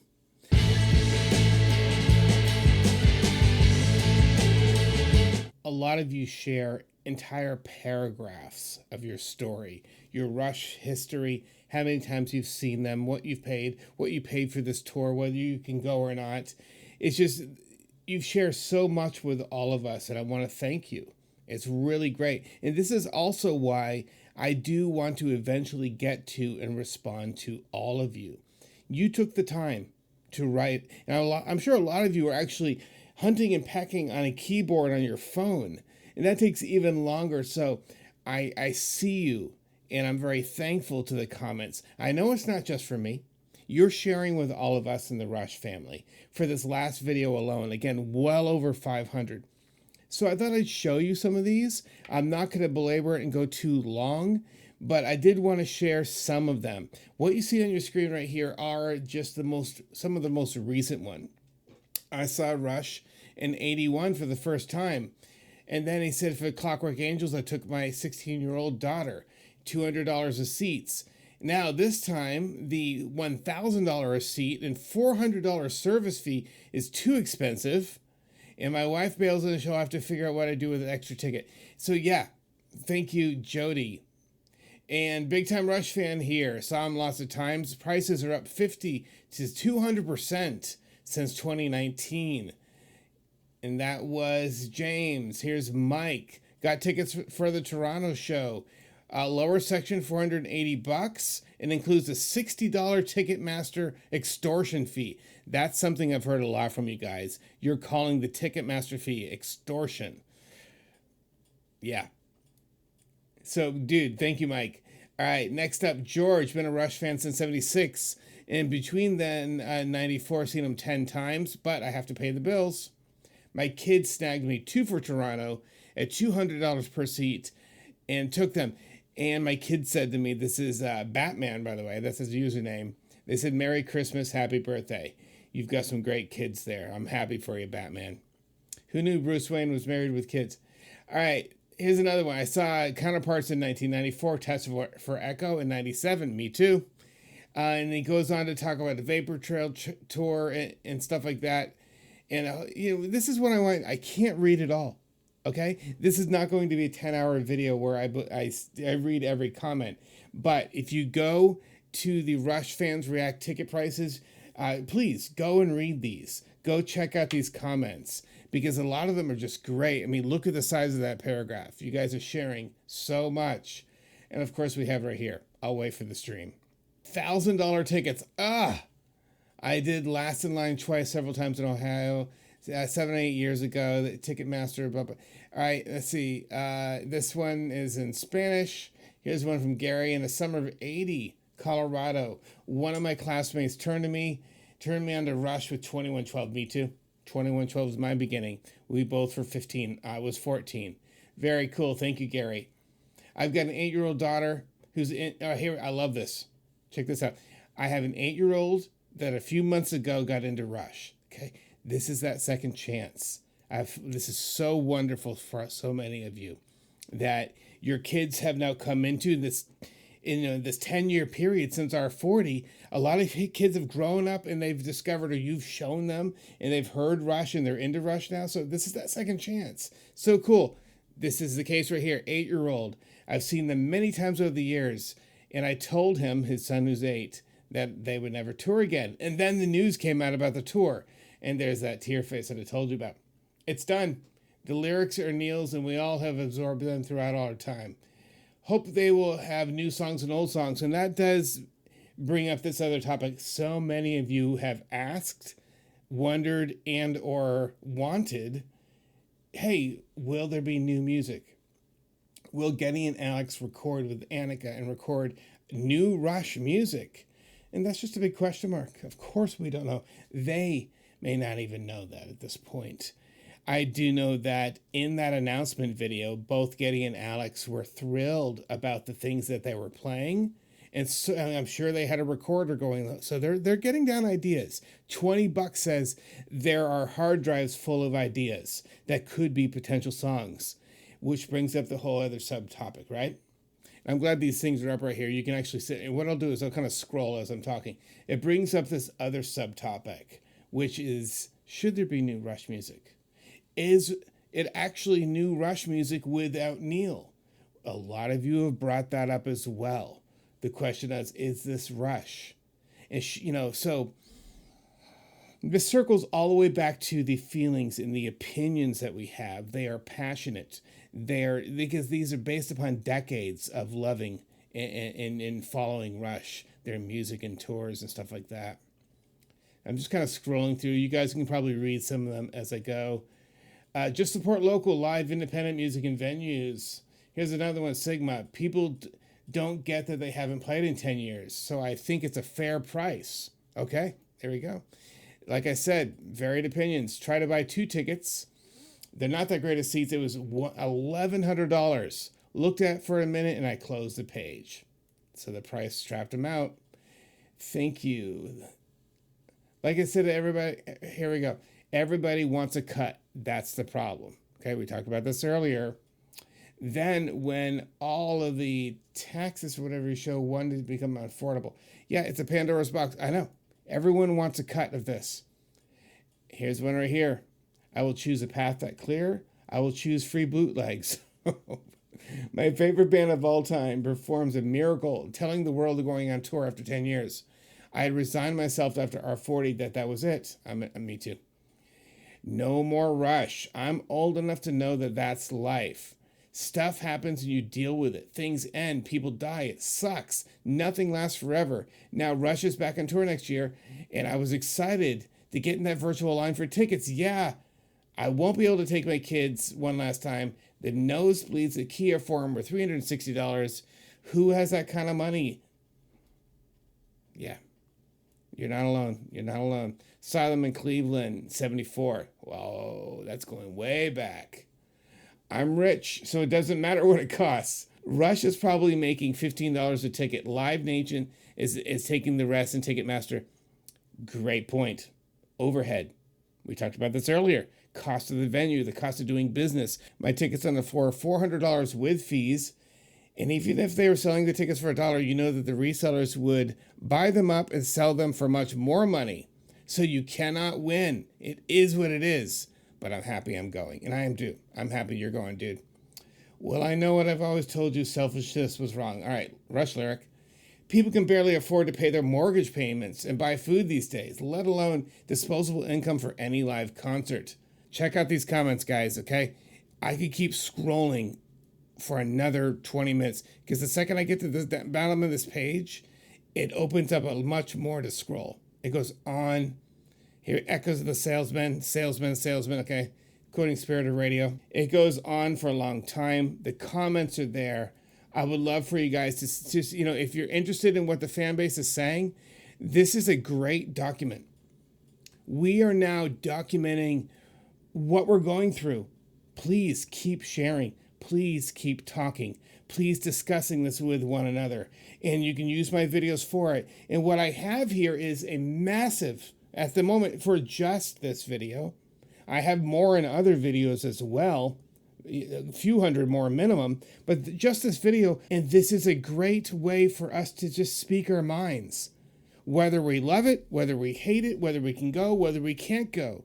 Please keep talking. And it doesn't have to be just here. There's Twitter, there's Facebook. Keep talking about this, especially those of us who see a problem with the industry. We cannot solve this problem without ushering in a new age where we actually drag all the crap into the light and say, hey, let's do something about this. And then one of you asked, can't Geddy and Alex do something about this? And they pointed out a couple of other artists that actually fought against the system and tried to get lower prices. And then brings up the question, is this entire thing, right? The backbone onto which you have to tour and the infrastructure that is there, the whole commerce pipeline, from Ticketmaster to the venues to transportation, is it just too expensive, but is it a monopoly? It does beg the question. Again, I don't have the answer, but I'm going to ask the question, and one of you actually posed the same question. Thank you so much. We love you guys.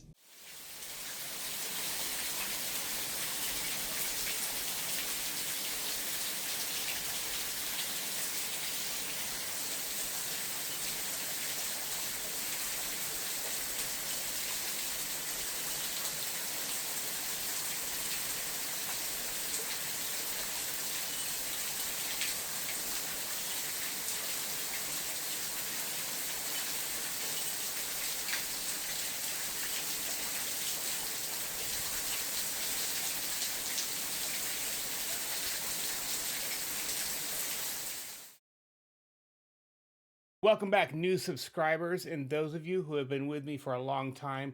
Thank you for your continued support. This tour, the 50-something tour, is the biggest Rush news and announcement that's happened in years. And because of that, we are talking about this tour, the good, the bad, and the ugly. I've made at least 3 videos about this, not counting the shorts. The first one was about the initial announcement, where we were all in shock. And then my second video was about the ticket prices. What are we saying? What are we feeling? What are we experiencing about the tour? And please do check out my third video. It's available right now on my channel. This video is about Rush lyrics. Neil's words. What did Neil say? Many of you have just made assumptions about what Neil would feel about this tour. And you stated in your comments like, well, Neil wouldn't like this, and Neil wouldn't this, and Neil wouldn't that. And my only response is, let's not put words into the mouth of the dearly departed.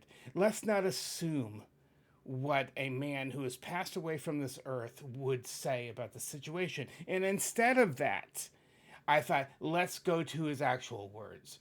Let's go to the lyrics that Neil had written over the course of a 50-year career.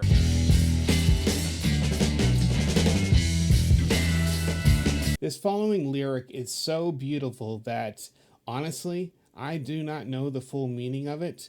That doesn't matter, and it probably doesn't matter to you. This following lyric is actually in my yearbook, my high school yearbook, right under my name where it says Eric, parentheses, Loudboy Gardner. That's right. My name goes all the way back to high school. That's where I was given the nickname Loudboy. Right under Eric Loudboy Gardner is this Rush lyric from Closer to the Heart. You can be the captain, and I will draw the chart. Sailing into destiny, closer to the heart. Neil is arguably the best lyricist who ever lived. He approached his lyrics with intelligence, with keen observational skills of the world, putting it through his lens of intelligence, logic, and common sense. But on top and surrounding all of that, his lyrics really were close to the heart.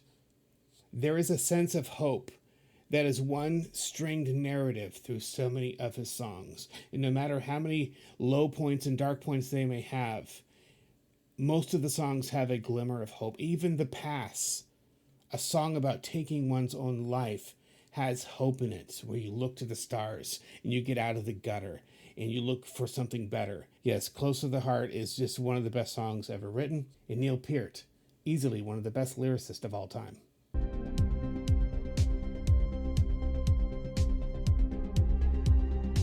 This song has come up so many times with regard to possible set lists for the 50-something tour. Suddenly, you were gone from all the lives you left your mark upon. And I feel the way you would, and this just can't be understood.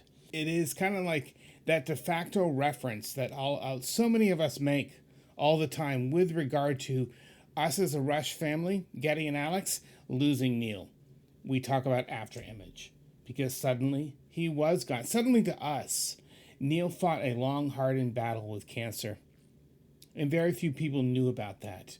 And I'm sure he struggled, and I can't imagine what he went through up until the end when he was released from the pain and suffering that brought in his life. But, of course, that pain and suffering on an emotional level carries on. What Geddy and Alex have gone through, what Carrie and Olivia have gone through, what we went through the day that we found out Neil had passed. And suddenly he was gone from all of our lives that he left his mark upon. And a lot of people cannot understand this.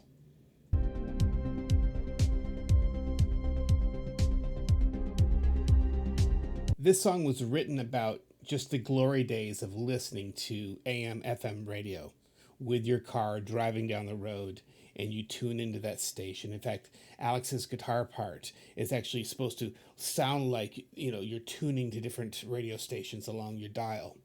Of course, we don't listen to the radio, especially with an old analog dial like that anymore. But these principles and these thoughts still apply today because it is about the freedom of music. It still can be open-hearted. And the music is still that steady thing that has not changed. our love of it, our dependence upon it, and the freedom and just that beautiful feeling we get when we listen to good music. Of course, I'm talking about the spirit of radio. All this machinery making modern music can still be open-hearted. Not so coldly charted, it's really just a question of your honesty. One likes to believe in the freedom of music, but glittering prizes and endless compromises shatter the illusion of integrity. For the words of the prophets are written on the studio wall. Concert hall echoes with the sound of salesmen.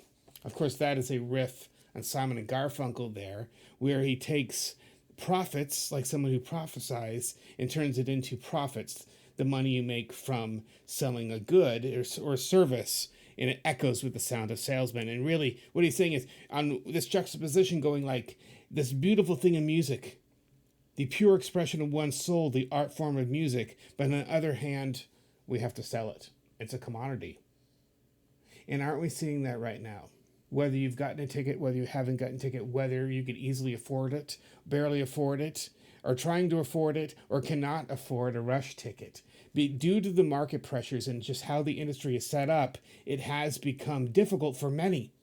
And again, that sound of salesman, right? That kind of static or noise now it hums and buzzes along next to the sound of music, right? We'd love to go see Rush, but a lot of people sadly cannot. But even so, even if you've got those tickets and you paid $3,000 for 4 tickets, and you're going to go see Rush somewhere, even if that's your story and you're thrilled to do it, you're still at the mercy of this industry. All this machinery is making modern music. But at the core of it, though, what really matters is it can still be open-hearted. What's really beautiful is that at the core, the center, the heart of this new Rush tour, of the 50-something tour, no, we will not have Neil behind the drum set. But what we will have, though, are Neil Peart's lyrics. And really, at the heart of Rush are the words that he penned for us all of those years. So keep that in mind. We still have Neil Peart's lyrics. The words, the message, the things that you and I learned, shared, and sometimes cried over his beautiful lyrics are still part of the core DNA of Rush.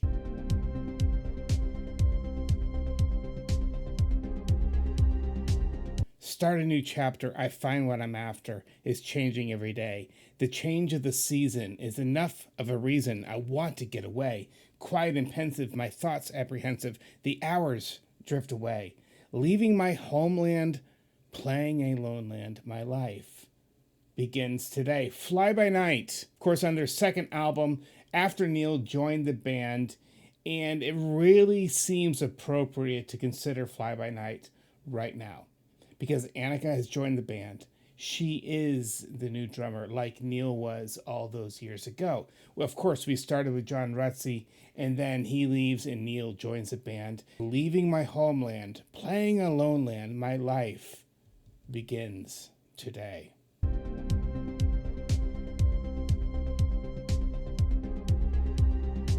I've heard so many jokes over the past 2 or 3 weeks. So many jokes with regard to how much tickets are costing in the tour.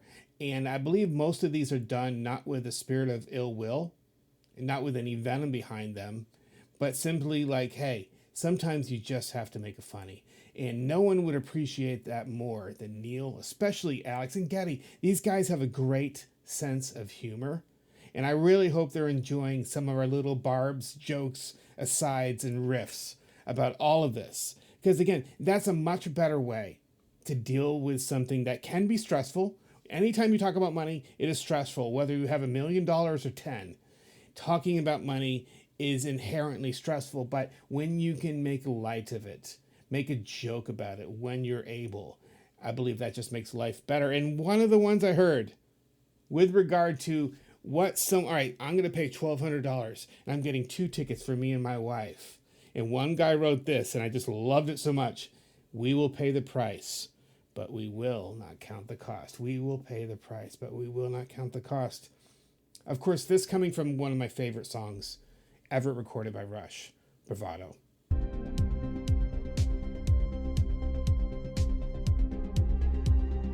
Last time I complimented you guys for just being kind and respectful and civil to one another, as we do have a varied sense of this tour, our feelings, and our opinions about it.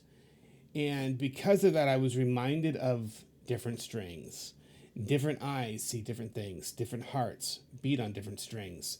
But there are times for you and me when all such things agree.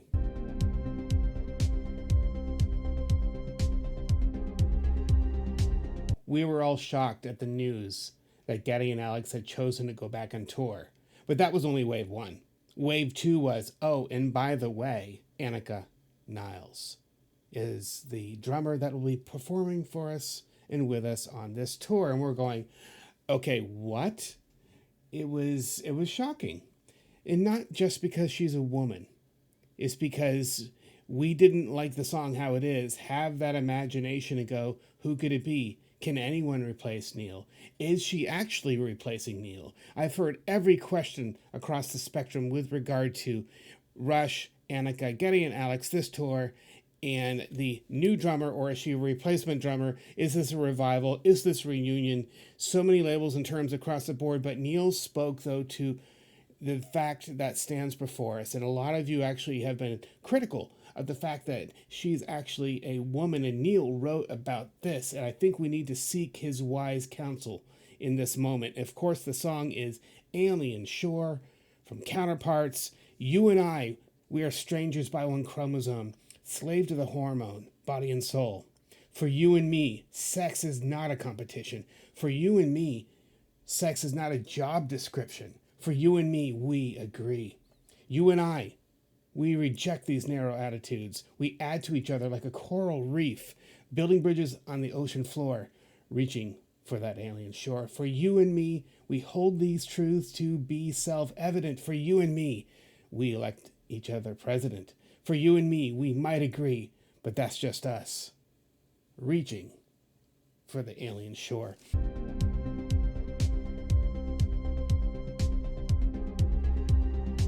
With the limelight, Neil wrote what is arguably the quintessential song about fame and about being a traveling musician, and he described his condition to being in a gilded cage, meaning a golden or gold-plated cage. And of course, these very famous lyrics, you guys know them so well. And I imagine now Annika, as she's stepping into this role and sitting on the throne behind the drum set, and she's got, Alex and Geddy out in front of her, and they're about to play the first song of the tour on that first night. Living on the lighted stage, it approaches the unreal. For those who think and feel in touch with some reality beyond the gilded cage. So as an artist and as someone famous, you're in that gilded cage and you're sort of in touch with whatever that kind of mysterious reality, maybe that reality you used to know, but now you're kind of trapped in this golden cage. All the world's indeed a stage, and we are merely players, performers, and portrayers, each another's audience outside the gilded cage. Neil's describing himself as being inside the gilded cage, trying to keep in touch with what's outside of it. But of course, all the world's indeed a stage, and we are merely players, which I believe is kind of a riff on some Shakespeare there. Performers and portrayers, each another's audience outside that gilded cage.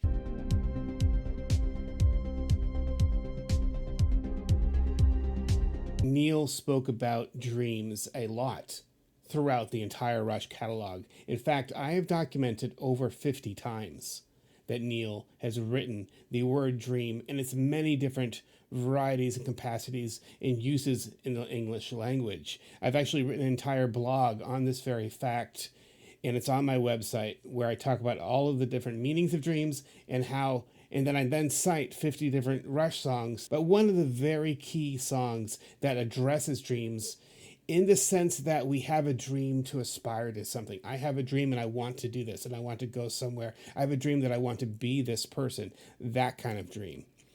And of course, I'm talking about Middletown dreams. Imagine the dreams of young Annika Niles.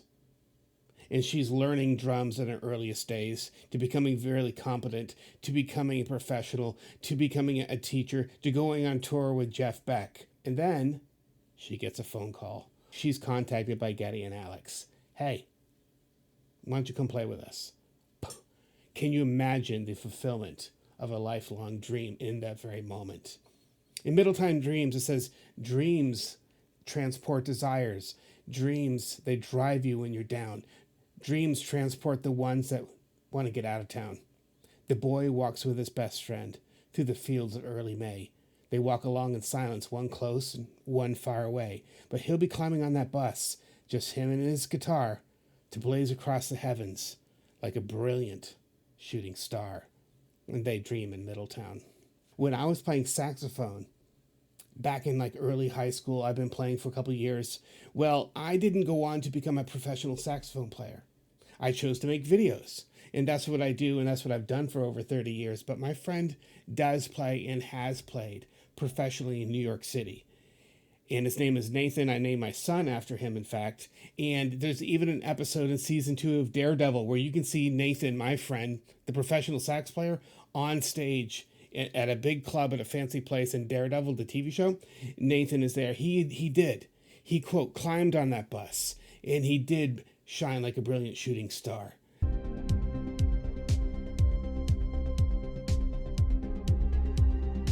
As we have been discussing this tour and Annika, ticket prices, and all the other parts of this story surrounding the 50-something tour, throughout all of this, I have noticed a very obvious trend that feelings run high. A lyric straight from Neil from Emotion Detector. Sometimes our big splashes are just ripples in the pool. These are just ripples in the pool. Which eventually, what happens with a ripple? It's big at first. It becomes smaller and smaller until it dissipates into almost nothing, right? That energy, that kinetic energy, eventually waits. And so is with our lives. The kinetic energy of a moment, the energy of our emotions, of our feelings running high in the moment, they will eventually smooth out.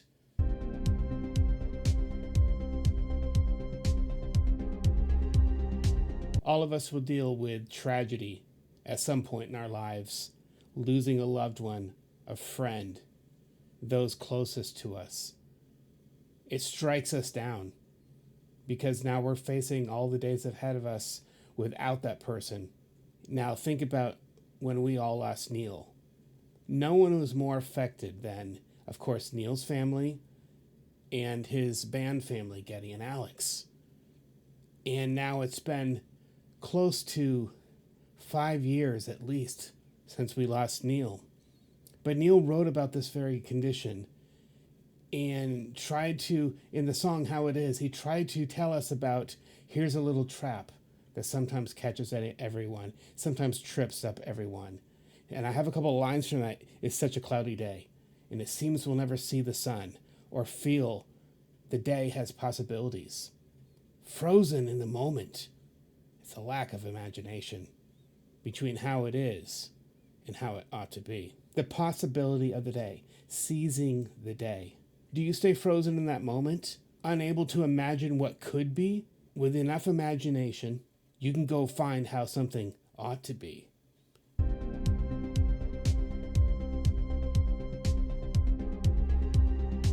I've often said that I'm thankful for time in the fact that we have 2020 hindsight as we look back on our lives. None of us can see the 3D chessboard from above.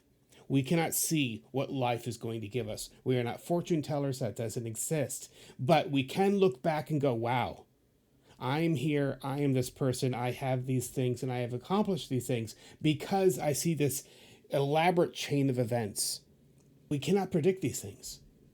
They are kind of like the spinning of a wheel or the big wheel. And Neil wrote about this. I was lined up for glory, but the tickets sold out in advance. Sound familiar? The way the big wheel spins. The wheel goes around, landing on a leap of fate. Life redirected in ways unexpected. Sometimes the odd number wins. The way the big wheel spins. Life redirected in ways unexpected. Now imagine that you are Annika. Suddenly you get that phone call from Geddy and Alex. Hey, come on, come join us for the tour. And I love that Neil wrote about this because he understood that we can't predict any of this stuff. And sometimes things just happen. And hopefully they happen for a reason that works out for the good of all of us.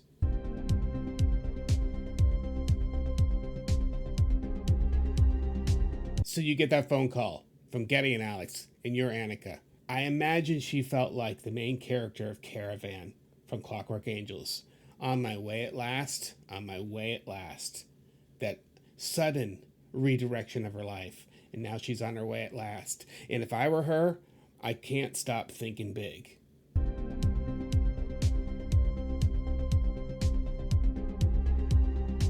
As I've been observing all of your comments and opinions and thoughts about the tour, and specifically with regard to how much the industry is charging all of us, so many times you guys have referenced the big money, which I might remind you that someone once said it is the root of all evil. Also a Dream Theater song.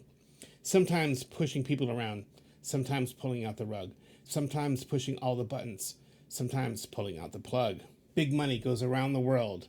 Big money give and take. Big money done a power of good. Big money makes mistakes.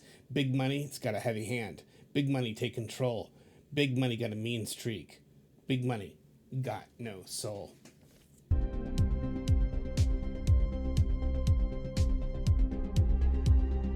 When the news of the 50-something tour came out, it made sense that it affected a lot of us very deeply. And this reminded me of some Rush lyrics that Neil wrote a while back in the late 90s. All my nerves are naked wires, tender to the touch, sometimes super sensitive, but who could care too much? Scars of pleasure, scars of pain, atmospheric changes make them sensitive again. Of course, this is a reality for a lot of us who actually hold scars and have scars from injuries and surgeries and stuff like this. A lot of us have arthritis. I know I do. And atmospheric changes do affect us. I can tell you when it's going to rain because of my arthritis. But this is also true of emotional scars when the environment changes and when the atmospheric pressure changes. For instance, when a new tour is announced and there's a new drummer and it's not Neil, of course we're affected by it. We carry those scars forward for the rest of our lives. In the moment the atmosphere changes and there's new information and new things are happening and we have to confront these and deal with these, and then we start having feelings and opinions about them, the atmosphere changes and those scars are raw again. We start feeling the way we felt back then. It's just human nature. It's how we're built and designed. So scars seemed very appropriate.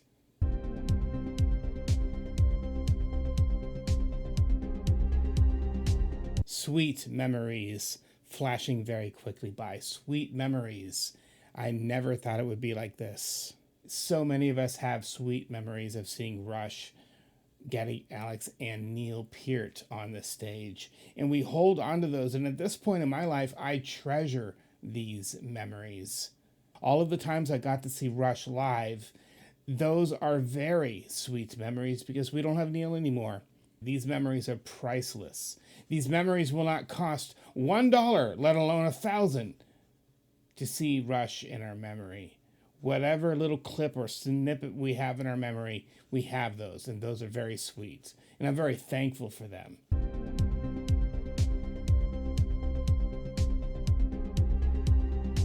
Waiting for someone to call and turn your world around. Looking for an answer to the question you have found. Looking for an open door. Should we just wait around and hope that someone's going to kick down a door and say, come on, you got to be my guy? Or should we go out and fight for it? It's not just going to happen.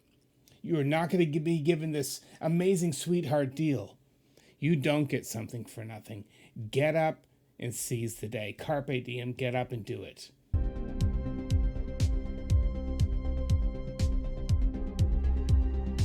Every day we're standing in a time capsule, racing down the river from the past. Every day we're standing in a wind tunnel, facing down the future coming fast. It's just an age, it's just a stage. We disengage and we turn the page. You know, I'm reminded now of time. And I think about this a lot. How do we use our time? How do we make the most of each day? How do we Carpe diem, seize the day. And then I think about now the over the 1,000 comments on my channel alone from you guys, and now far outweighing the criticisms, the complaints, and the people having issues with ticket prices are those of you who have reported back to all of us saying, I'm excited. I got 2 tickets. I've got 4 tickets. I'm bringing my kids for the first time. I'm going to this venue and that venue. I'm going to multiple concerts and I've got 2 seats for each. I may have paid a lot of money, but I'm excited. And you know what? I'm thrilled to do it. Over and over and over again, I've heard this. And then I think to myself, what if Geddy and Alex hadn't turned the page? Think about the hundreds and thousands of people now who are going to see Geddy and Alex and Annika play as Rush, an opportunity that didn't exist before. And it's because they stared down that wind tunnel of time and thought, you know what, let's do this.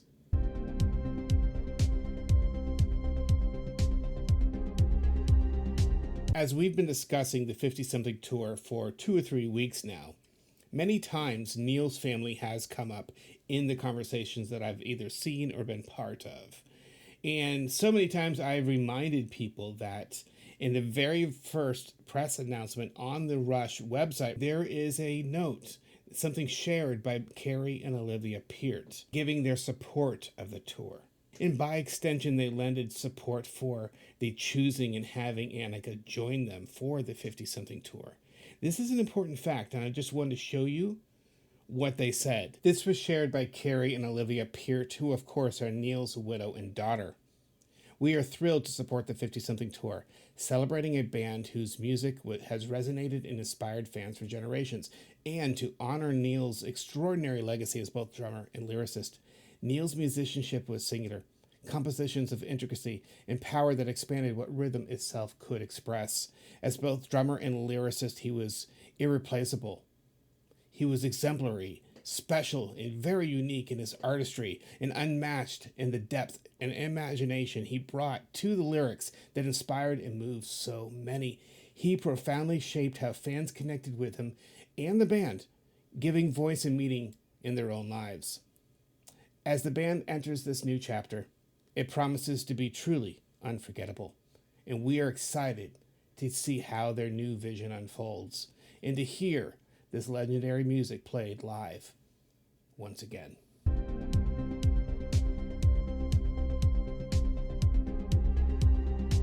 This song addresses many different facets that I believe kind of apply to this tour, one of which is that life is a journey and that we have to take action.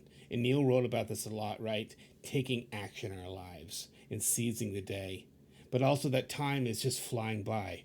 What are you going to do about it? It's not a race, it's a journey. It's not a style, it's an action. Maybe time is a bird in flight, endlessly rocking. It's a method on the edge of madness. It's a balance on the edge of a knife. It's a smile on the edge of sadness. It's a dance on the edge of life, endlessly rocking. And that kind of reminded me of this moment. It's almost like Geddy and Alex have been chilling out in the cradle all this time. Here we come out of the cradle.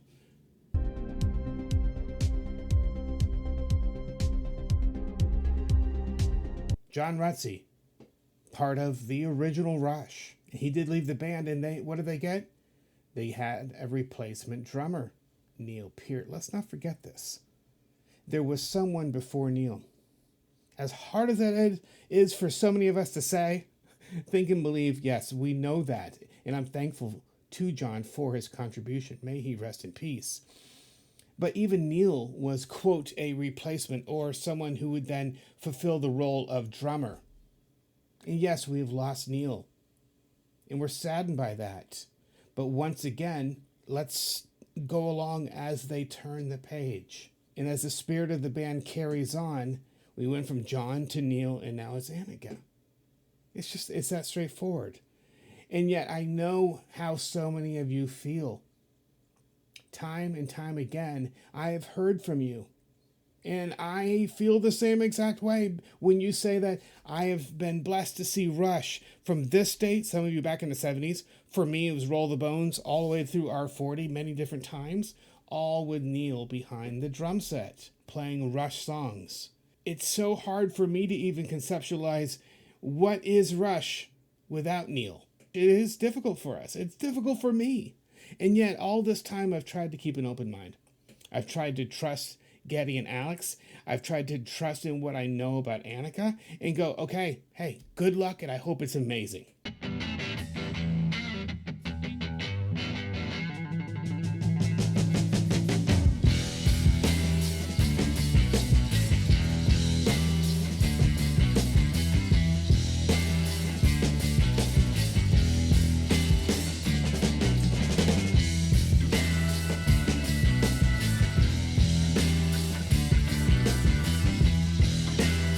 The 50-something tour is coming soon.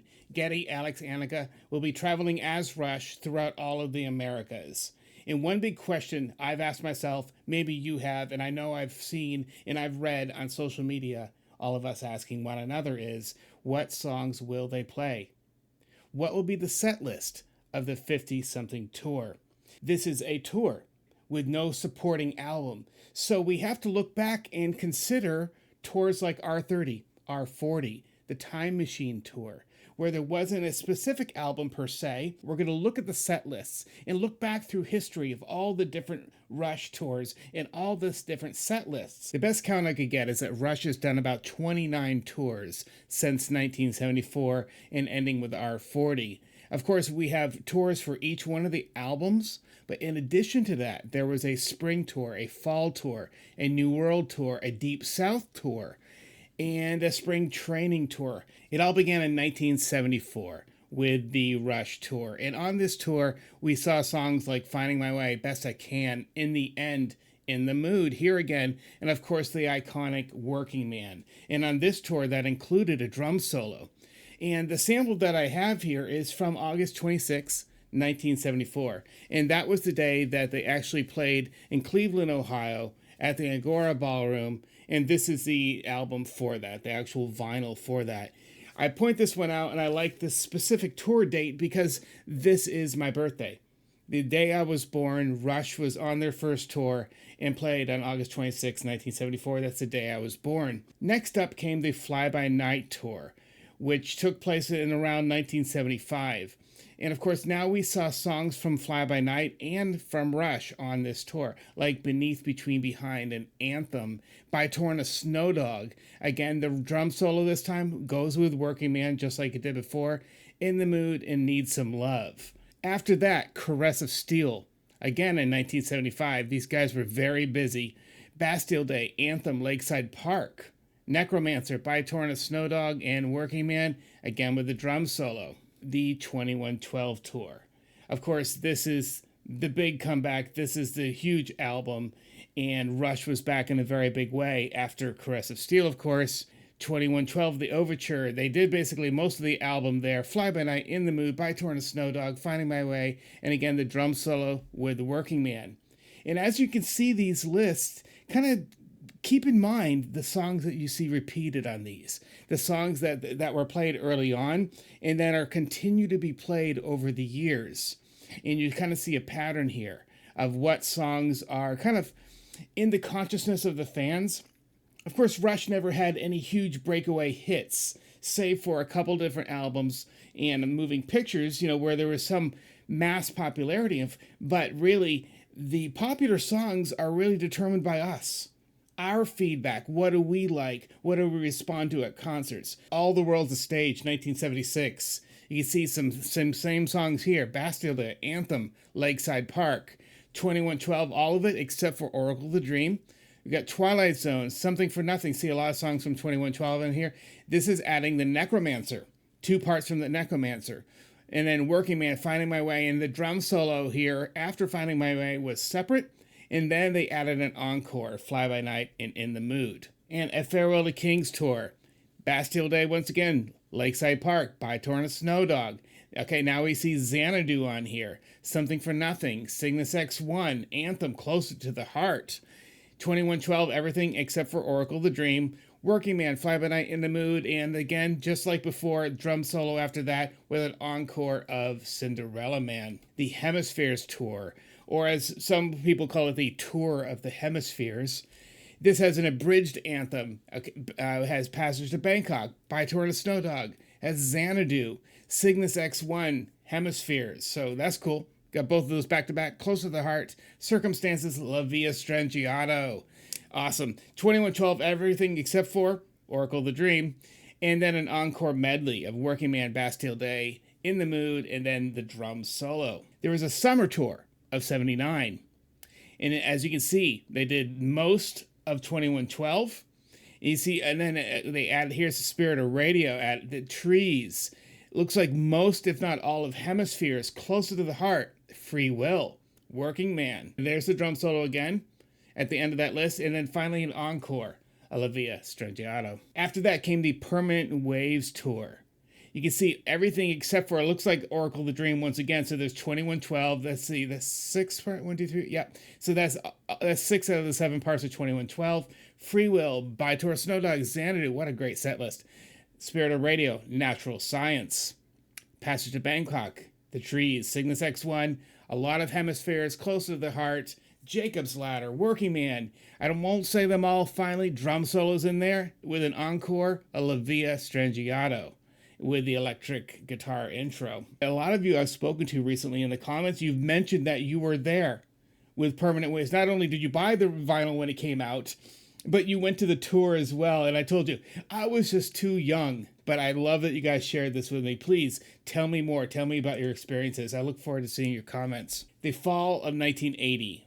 Okay, this would be between Permanent Waves and Moving Pictures. We have 2112, 2 parts of there, and Temples of Syrinx. Free Will, By Tour and Snow Dog. You see Xanadu's on there. Hemispheres, just the prelude. Spirit of Radio, Closer to the Heart. Beneath, Between, Behind. There you go. We got some Tom Sawyer on there. Passage to Bangkok. Natural Science. Working Man with the reggae intro. That's the first time we've seen that show up here. Drum solos on there with an encore. A La Via Strangiato. Moving Pictures. 2 parts of 2112. Hemispheres. A lot of similarities here. Then here we go. This is the first time we've seen this. YYZ with the drum solo attached. I mean, this really what a perfect song to have your drum solo launch from and come back from the drum solo to finish YYZ. So cool. Brune's Bane, The Trees, Spirit of Radio, Red Barchetta, Close to the Heart, Tom Sawyer, Vital Signs, a lot of stuff, of course, off of Moving Pictures. Natural Science, Working Man, Hemispheres, the Armageddon section, By Tour, you can see it right there, the grand finale of 2112 with, once again, encore, La Via Strangiato. Exit Stage Left. I'm sure most of us here own this live album. This is the tour to support that.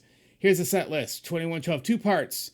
Again, I'm already seeing some similarities here. Free Will, Limelight, Hemispheres, Beneath, Between, Behind. Here we go. Pre-release Subdivisions. Okay, so this is before Signals came out. They played Subdivisions on this tour. Camera Eye, YYZ with drum solo. Spirit of Radio, Red Barchetta. I mean, what a great set list. This is looking great. Working Man with a reggae intro as well. By Tour, In the End, In the Mood. And a little touch of 2112, again with an encore of La Via Strangiato. After that, they had a tour called The Deep South, 1982. Let me know if you saw this, by the way.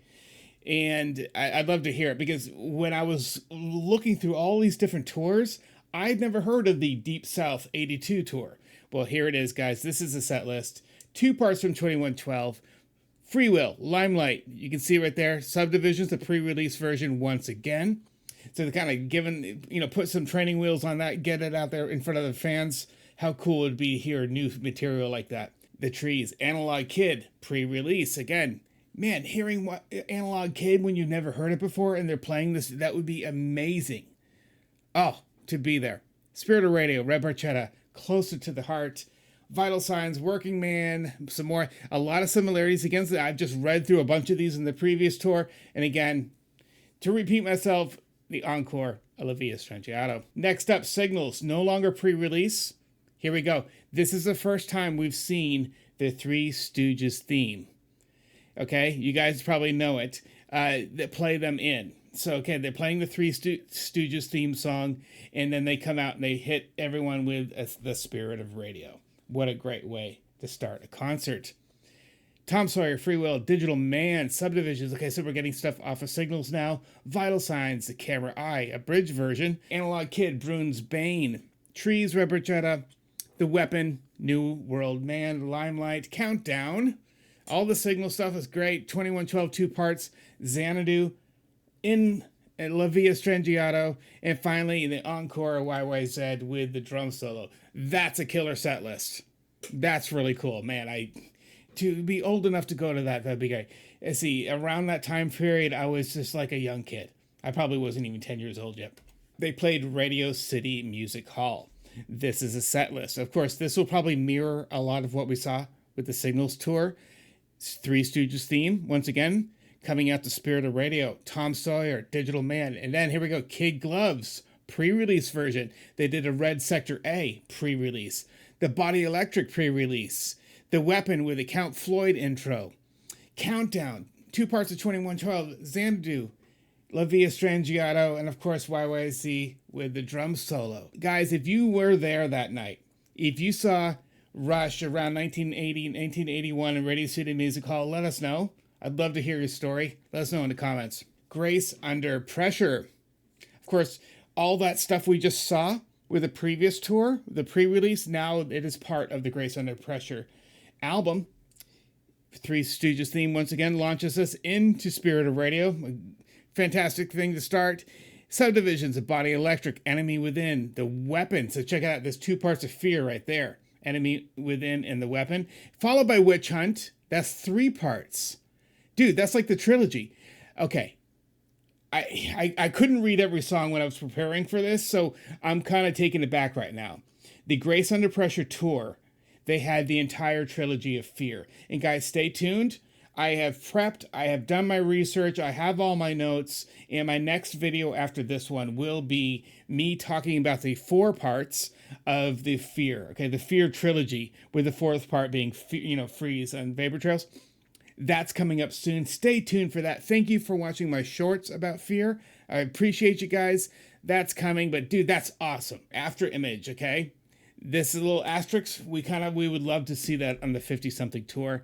YYZ once again. And what we're seeing right here, start paying attention. Meaning to that now that the catalog is being built, okay? We're getting more and more songs with every album, more and more fan favorites. YYZ, we'll see Subdivisions. We're gonna see Spirit of Radio a lot. Red Barchetta, Tom Sawyer, of course, Closer to the Heart. All these songs that I just mentioned right there are songs that we expect to see now. Okay, we expect to see in this upcoming set list for 50-something tour. They finish out the Grace Under Pressure tour with Red Lenses, Vital Signs, Finding My Way, and In the Mood. Spring Training 1985. I just imagine Geddy wanting to name a tour of this because he loved baseball so much, right? Spring Training. That's what conjured up for me. Again, with the Three Stooges thing kicking off straight into Spirit of Radio, followed by Subdivisions, The Body Electric, Enemy Within, Weapon, Witch Hunt. Again, there they are. The parts of Fear played back to back. The Big Money, pre-release of Big Money. Love it, because we're expecting Power Windows coming out soon. New World Man, Between the Wheels. It got Red Sector A in there, Close to the Heart. And then I love this pre-release of Middletown Dreams. I would love to see that song live. That's one of my favorite Rush songs, Middletown Dreams. With an encore of Red Lenses.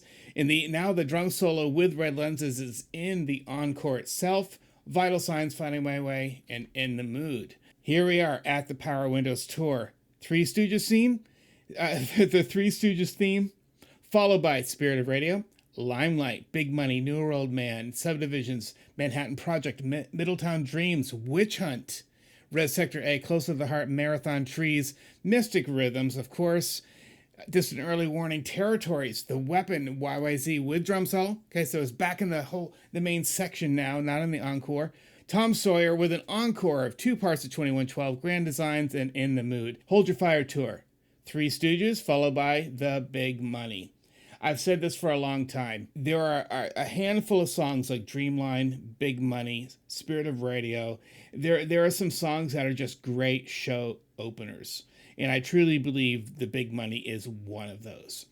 It's fast, it's energetic, It's just great. So again, Big Money starting off the Hold Your Fire tour, followed by Subdivisions, Limelight, Marathon, Turn the Page, Prime Mover. Okay, so we're getting in, of course, the songs from the album of the tour, which is Hold Your Fire. Manhattan Project, Close to the Heart, Red Sector A. There's another one, Force 10. Love that song. Lock and Key, I love Lock and Key. Mission Territories, YYZ. And now, for the first time, we see the Rhythm Method. And we all know this well.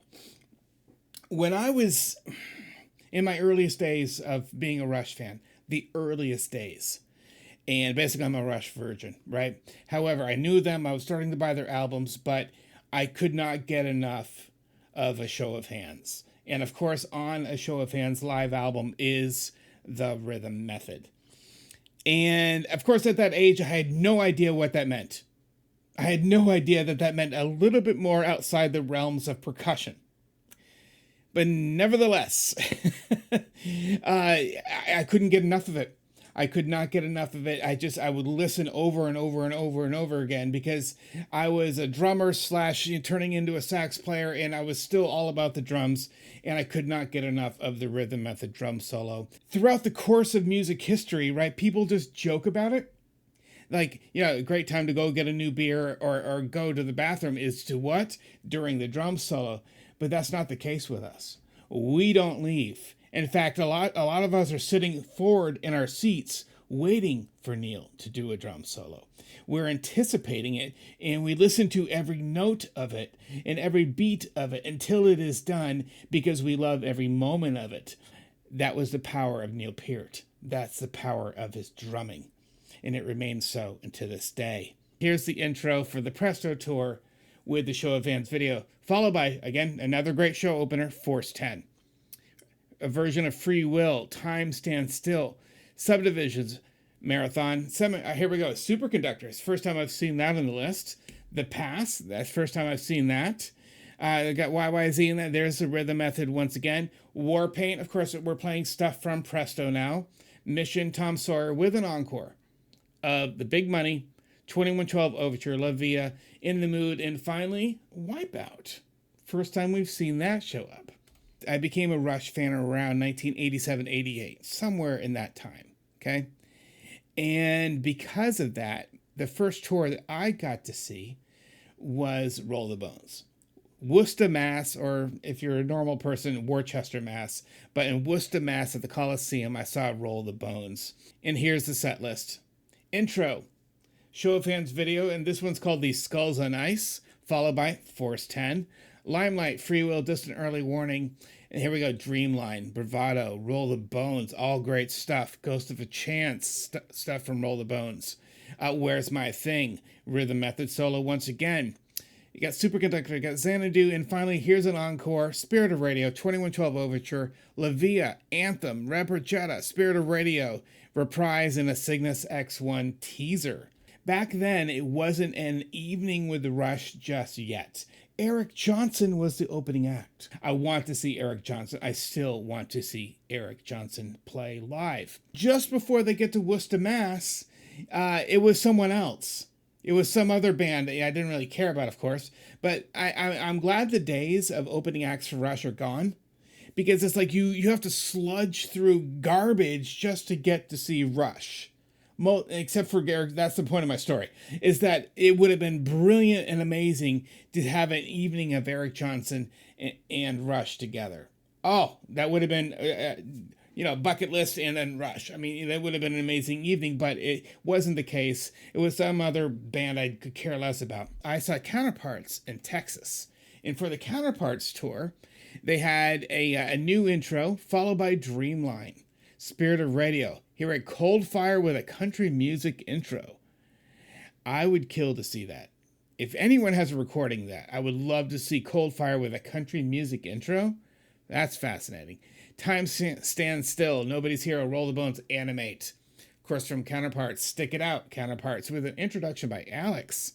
Double Agent, Show Don't Tell, Leave That Thing Alone, Rhythm Method drum solo once again.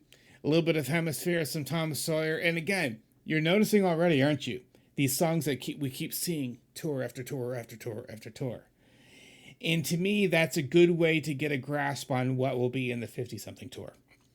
these songs that are perennial favorites by Rush, by us, and we can almost just expect them that they are locked in. And I think a lot of these that you're seeing repeated now, especially in these later years, as we have so many albums behind us, so much catalog built, we're going to see more and more of these songs, and we can expect to probably see them with the 50-something tour. They finished it out, this time instead of opening with Force 10 in the encore, YYZ, and a little tease of Cygnus X1. Got another intro followed by Dreamline. Again, one of my favorite ways to start a Rush concert is Dreamline. Followed by Limelight, Stick It Out, the big money with a wipeout ending. I'm pretty sure we were in the nosebleeds for Test for Echo. So nosebleed that I had to go and rent some binoculars out there in the lobby. My friend Joel, he's always been the guy that gets our tickets for me. In fact, both Counterparts and Test for Echo, I'd come back from Christmas break and he'd have 2 tickets and he'd just be holding them like, we're going. And of course, I'm ecstatic. And at that point, I'm not really thinking about where we're sitting. And I know he paid whatever was fair and whatever was probably less expensive. And therefore, we were way up there. And this tour was cool because Joel, myself, Joel's girlfriend / fiance, but also Will, our bass player. In college, we had a band called Goat Meal. That's oatmeal with a G, Goat Meal. And I was a singer, Joel played guitar, and Will played bass. Well, we were all there at Test for Echo. Of course, they did Animate, Trees, Nobody's Hero, Closer to the Heart, the complete 2112 with an intermission. Test for Echo, Roll the Bones, Resist, Rhythm Method Drum Solo, Natural Science, Force 10, Time in Motion. I love Time in Motion. Such a good song. The Spirit of Radio, Tom Sawyer with an encore of YYZ and Cygnus X1 teaser once again. All right, you guys noticing some patterns here? Some songs that you're seeing repeated? Of course, we had a 5-year break. And after that 5 years was over, Rush was back with a new album, Vapor Trails, and a tour to go with it. This is the Vapor Trails tour. Tom Sawyer with the Three Stooges intro, followed by Distant Early Warning, New World Man, Roll the Bones, Earthshine. Of course, now we're playing stuff off of Vapor Trails. YYZ, The Pass, Bravado, The Big Money, Between Sun and Moon / The Trees, Vital Signs / Free Will, Close to the Heart, Natural Science, Intermission, which means that we're into that evening with Rush now.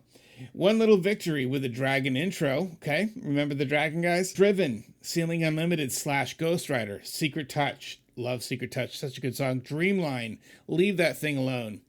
Rhythm Method, so again, Leave That Thing Alone, instrumental, followed directly by the Rhythm Method drum solo. Here's an acoustic version, of course, letting Neil rest for a little bit. They come out and they do Resist, acoustic version. 2112, Limelight, La Via Strangiato, with a lurched rant. Love that.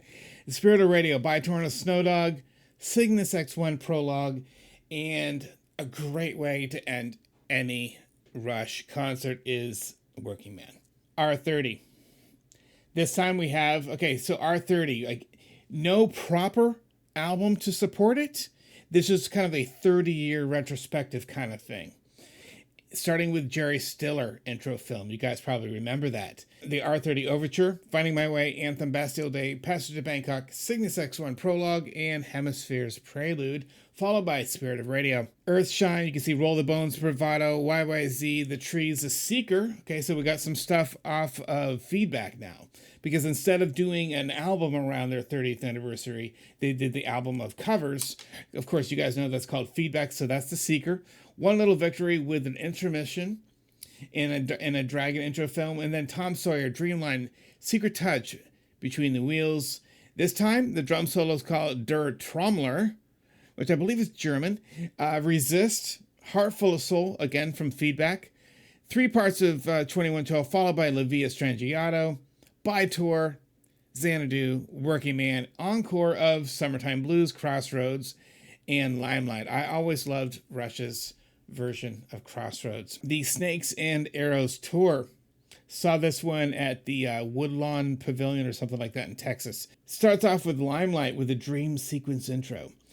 Digital Man, Entre Nous, Mission, Free Will, Main Monkey Business. We got Secret Touch, Circumstances Between the Wheels, Dreamline, awesome.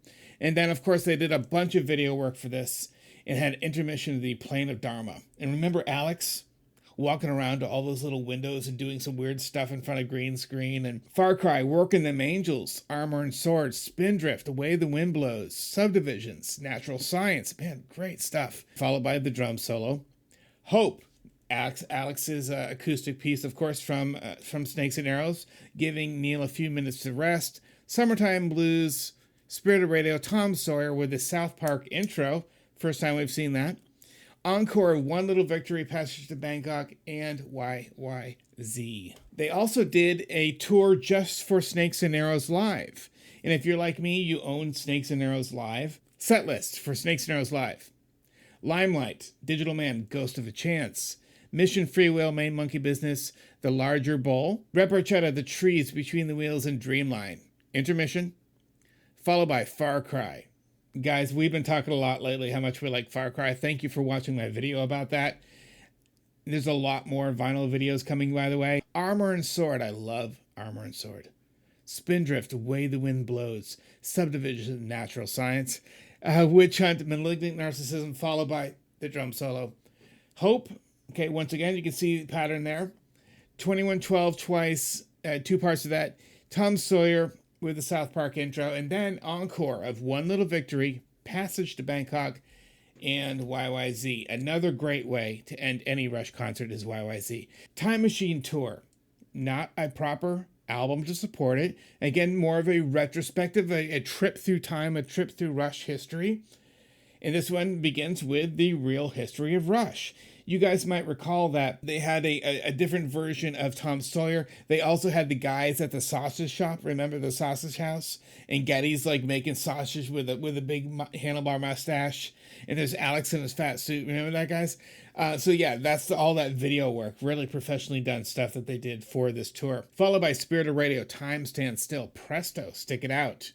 Working Them Angels, they got BU to Be, which would be a preview, by the way. We all know that about, I don't know, a year or so before Clockwork Angels came out, they came out with Caravan and brought up To Believe. Subdivisions, Real History of Rush Part 2 and Act 2 or Set 2.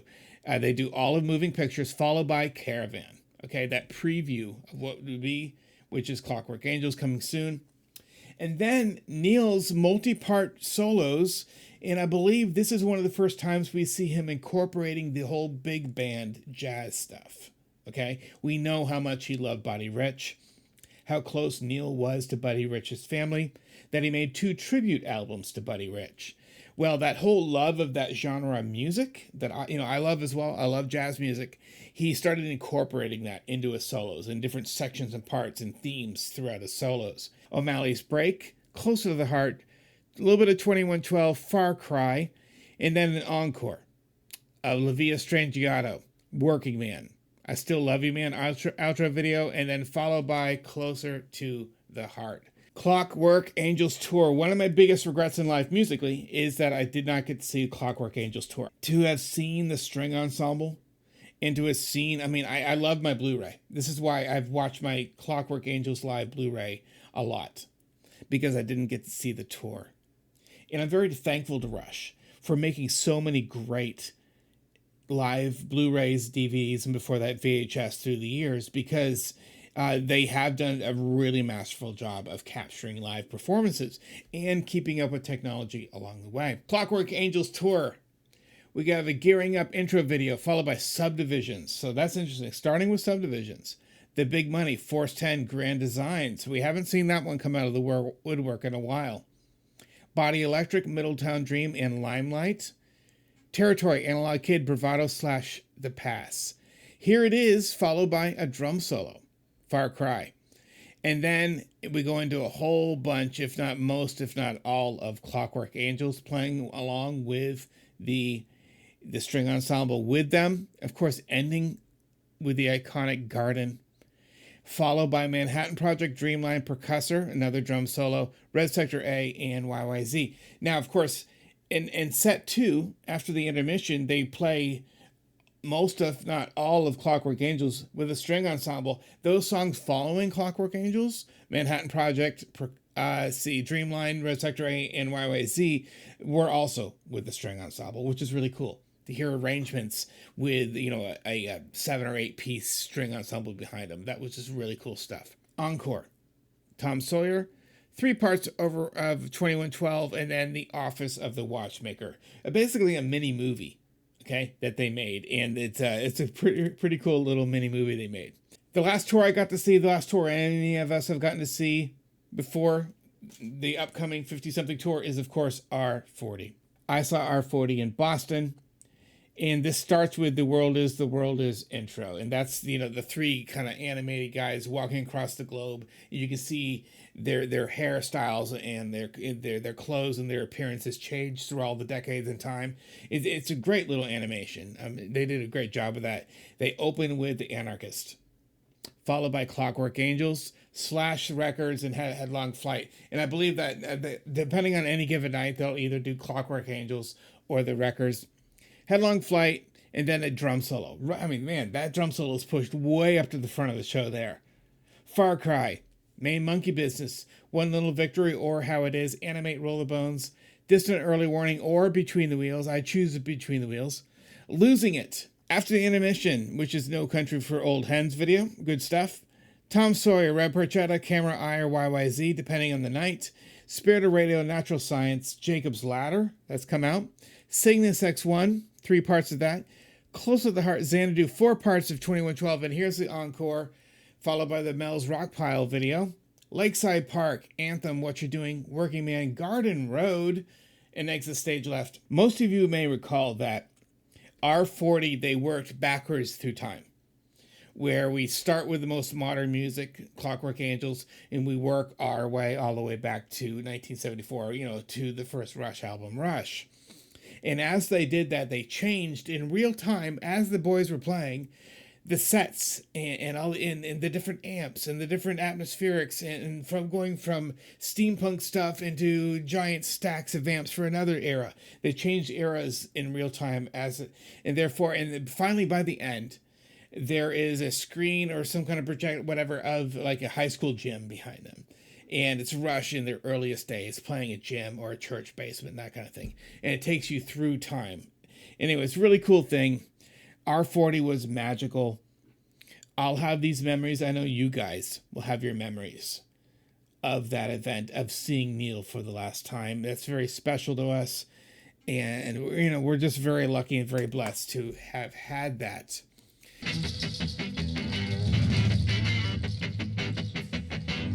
With the 50-something tour, that's going to be 30 total tours. And you've seen all the set lists, so I'm asking you, what would you like to see in the 50-something tour?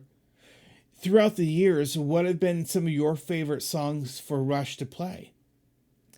Are there some pieces of Rush music? Are there some Rush songs that you think, well, they shouldn't play it? That was Neil's. And maybe that kind of quote belongs to Neil and it wouldn't be appropriate now. Is there anything like that? Are there some songs that we need to play them? Because in this way we can honor Neil. What are some songs that you think Rush will choose? There's a lot of questions here about what the set list will be. And I really hope that us going through the complete history of Rush tours has given you a little bit of perspective. Okay, a lot of perspective on the songs that we've seen repeat over and over and over through the years. And I look at it like this. We start with one album, okay? And then we do Fly By Night and Caress of Steel and 2112. And we're working our way up all the way to Clockwork Angels, okay? 20 albums, but really 19, not including Feedback. All these different albums, at least a couple hundred songs. And with each tour, the set list started to grow and eventually became just an evening with Rush, meaning it's just Rush, no opening act. And at that point, Rush can expand the song list and the set list to fill 2 to 3 hours. As the catalog grew, we saw some songs stick and some songs that just aren't played anymore. So I'm wondering if Rush is going to dig really deep. And it sounds like they are. in that I heard that these are going to be rotating songs. They said this in their announcement video. Alex spoke about how songs will be rotating and changing every night, which is really interesting. Because Annika, as she's learning songs, imagine if it's a set list of, say, 20-something songs. All right, I'm just spitballing here. Say it's 26 songs.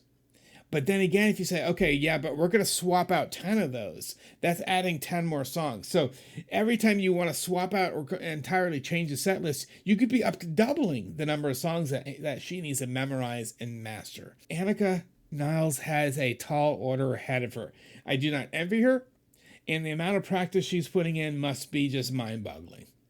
But I wish her the best. For all of you who have shared the fact that you're going to see the 50-something tour, I say, hey, congrats. I'm super happy for you. Those of you who have shared with me, for lack of a better word, your anger and your frustration with the ticket prices, I hear you too.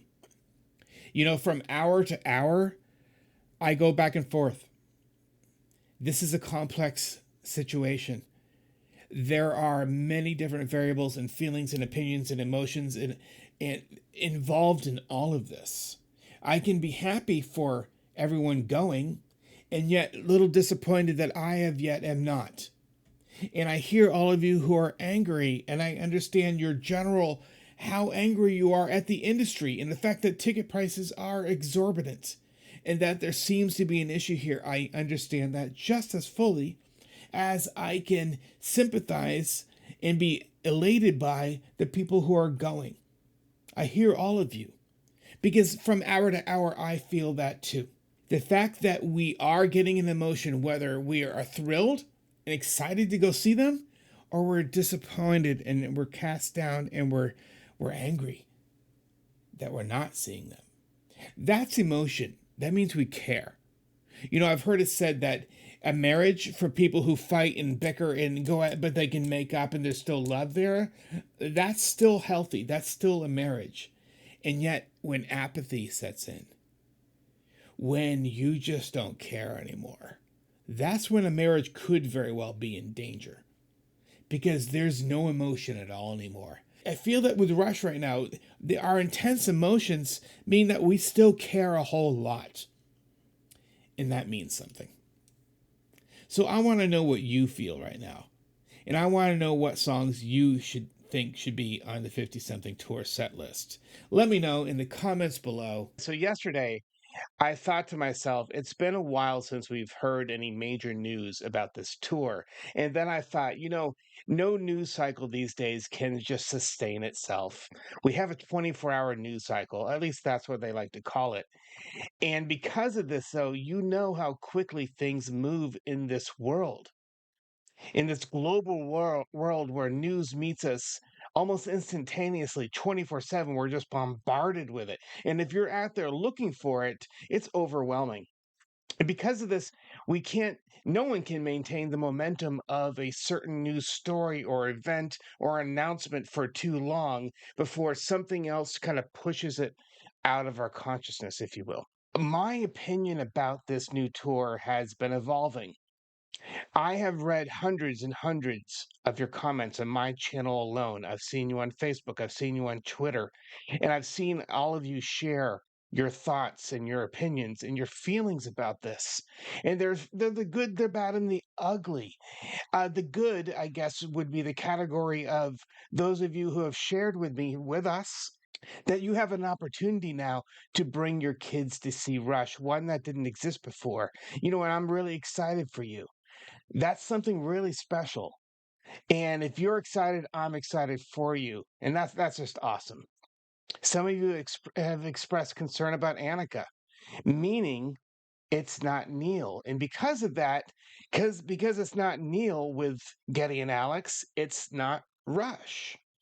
I've seen that quite a bit. Some of you are really concerned about the ticket prices, and understandably so. And I've heard the wide gamut, the mass spectrum of prices.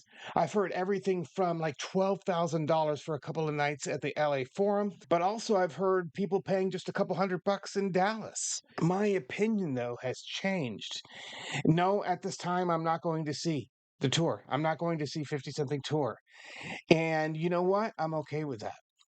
I'm completely at peace with this.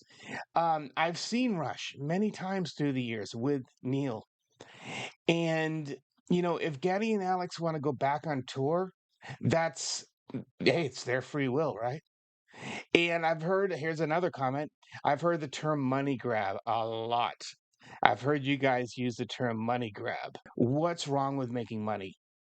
Do each of us do our darndest every day to provide for our families? We go to work, and is that a money grab? When you get up and you drive to work early in the morning, is that a money grab? Geddy and Alex are performers, they're musicians. And if they want to go back out, use their God given talents, entertain us, and if we're willing to pay, is that a money grab? I ask you. There are some artists into their 80s and they're practically being rolled out in wheelchairs, right? They're on life support with IV bags next to them, trying to strum along to a hit that they had 60 years ago. Yeah, maybe they should be retired. You know what I mean? I can see where that's like, maybe that's a money grab, right? Where they're just hoping that the paid audience is going to fork out hundreds of dollars to see them, but they're nowhere close to what they used to be. Which brings me to my next thought. A lot of you have expressed concern about Geddy's voice. Will he be able to survive this many dates? I don't know. I hope Geddy knows what's best for him. I like to think that, again, A, he has free will. B, he knows himself. C, he's always held himself to the highest standards, right? And all of Rush has. Geddy, Alex, and Neil have always held themselves and wanted to exceed and be excellent at what they do. So therefore, I hope Geddy would not put himself into a situation where he could not sustain a tour. Alex has suffered from arthritis. That was noted years and years ago. I know I have arthritis in my neck. I know how debilitating that can be at times. So, again, that's another question mark. But again, Alex, if he feels he can do this and wants to play and has the ability to do it, and I wish him the best. And I hope they can sustain such a lengthy tour. I know their drummer will be able to do it. Whether she can play Neil's parts to, I don't even know how to put that. Annika, of course, will never be Neil. No one will. Can she play the parts? Yeah, I bet she can. I know she's going to be practicing day and night. My wife is a huge Journey fan. And recently we heard that Journey's coming to the area where we live. And my wife has no interest in going because, of course, Steve Perry is not part of the band. And I understand this. Because of her, I've grown to really love Journey throughout the years. Steve Perry, one of the greatest rock voices ever. He's amazing. So, a lot of bands have been like this, where they've taken on new members. And when there's so many band changes through the years, you have to start to question, what is the band? What constitutes the band? In the John Wick movies, he drives a 69 Mustang, one of the coolest, sexiest cars I've ever seen. It might be my dream car now, the 69 Mustang. Beautiful, beautiful car. Fast forward 20 years, take a look at the 89 Mustang. There's no comparison. One is the original. It's amazing. And then the next one's a complete crap fest. Same with the original Thunderbird versus the one in the 80s, the Ford Thunderbird from the 80s. It looks like a grandma car. I start to question things like, what is the original, that classic version that we love and it's just amazing. And then when you change it, fundamentally at its core, is it still the same vehicle? And I would attest no. Look at the two Mustangs compared to each other. They're not the same car. They might bear the same name. Am I drawing this comparison to Rush? Not necessarily. I'm just questioning, though, what makes a band a band. And a lot of it's just subjective, right? To me, Rush will remain Neil Peart, Geddy Lee, and Alex Lifeson. That is my 69 Mustang. Now, Am I saying that Rush with Annika is an 89 Mustang? Not in the slightest. Because I don't know. We don't know. Which brings us to the future. I have a feeling one of the next times we'll hear from and see Rush, the current lineup, Geddy, Alex, and now adding Annika to tour with them, will be most likely when they get together finally in front of a camera to make a video, photos, show them practicing. That's my guess as to when we'll next see them. The set list. You guys have shared a lot of your ideas, and a lot of you have mentioned deep cuts, right? You've gone to whatever album, whatever era, 70s, 80s, 90s, 2000s, and you've picked some of those deeper cuts. I love that idea. I loved it. I've always loved the deeper cuts. I mean, it's one thing to hear the big hits, if you will, right? The ones we know and love and we've heard over and over again, but it's really special, though, when we get to hear a rarity, all right, and one of those tracks down in like the 7, 8, and 9s of the album, right? It's not on the forefront of the album. It's still a great song, but it's kind of buried in the album. 2026 should be interesting as the tour unfolds, date after date after date. I really look forward to hearing from you guys, seeing your photos and your videos and sharing that with all of us. I look forward to that, especially if I can't go. But one part of me is comforted and even more at peace with not going because of this. I can't imagine myself sitting or standing there at the 50 something tour and Geddy, Alex, and Annika in the middle playing drums. And I have a feeling that I would be doing nothing but a comparison. And this is what's going to be really tough on Annika is she'll never outrun that. She can't. And I'm sure I'm not alone in this, is that I will be constantly thinking about Neil, probably comparing to Neil, missing Neil, remembering back when we saw Neil with Rush. It's that ongoing real time comparison of all those things and more, all those variables that is inescapable and I think natural. And therefore, I wonder if it would be painful, for lack of a better word, in that, and let me put it a different way. I'm asking, would it take away from the experience of being able to appreciate what we have? You guys have a new opportunity to bring your loved ones, to bring your kids to see Rush and see these songs played live once again. And that's beautiful. But all the while, would that natural inclination to compare to what we once knew, will that detract from the experience? And can we still enjoy it? Yeah, I think we can. It's just, man, it's just, I could go round and round and round and round. And you know what? I kind of look forward to that. As a nerd and as a geek, I love going round and round on a subject matter. And as new thoughts come to me, I love sharing them with my friends and sharing them with you guys. And I'm sure this will not be the last time. Because of a couple new videos I have out right now, a Christmas movie review, all of my favorite Christmas movies, and I have a New Year celebration, kind of a New Year's Eve, New Year's Day video. And it's really me. I wanted to say thank you to you guys, and I'm going to do that again right now. Thank you, all of you, for being here, for subscribing, for liking, for watching my videos. This is a dream come true. You are making it possible. But along the way, and when I began this a couple of years ago, I never imagined that I would make friends.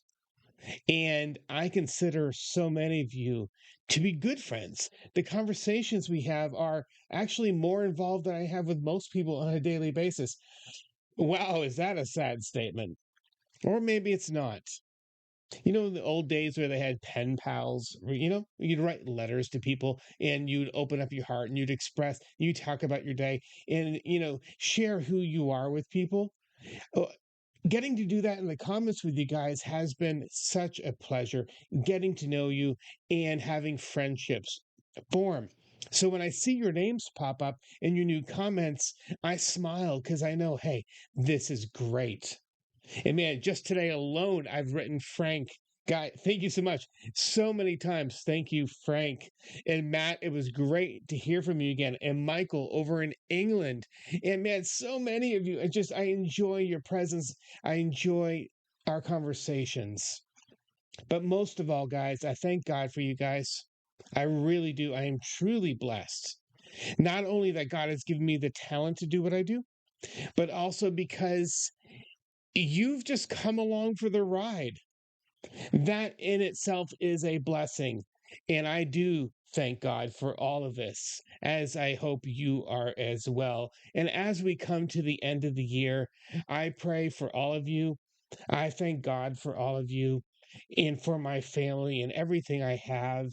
And I'm not trying to get all religious right now, but I'm being honest. And that's all I ever am with you guys here at the Loudboy Experience. You know, guys, I'm Eric. Thank you for talking about the 50 something tour. 2026 is going to be bonkers.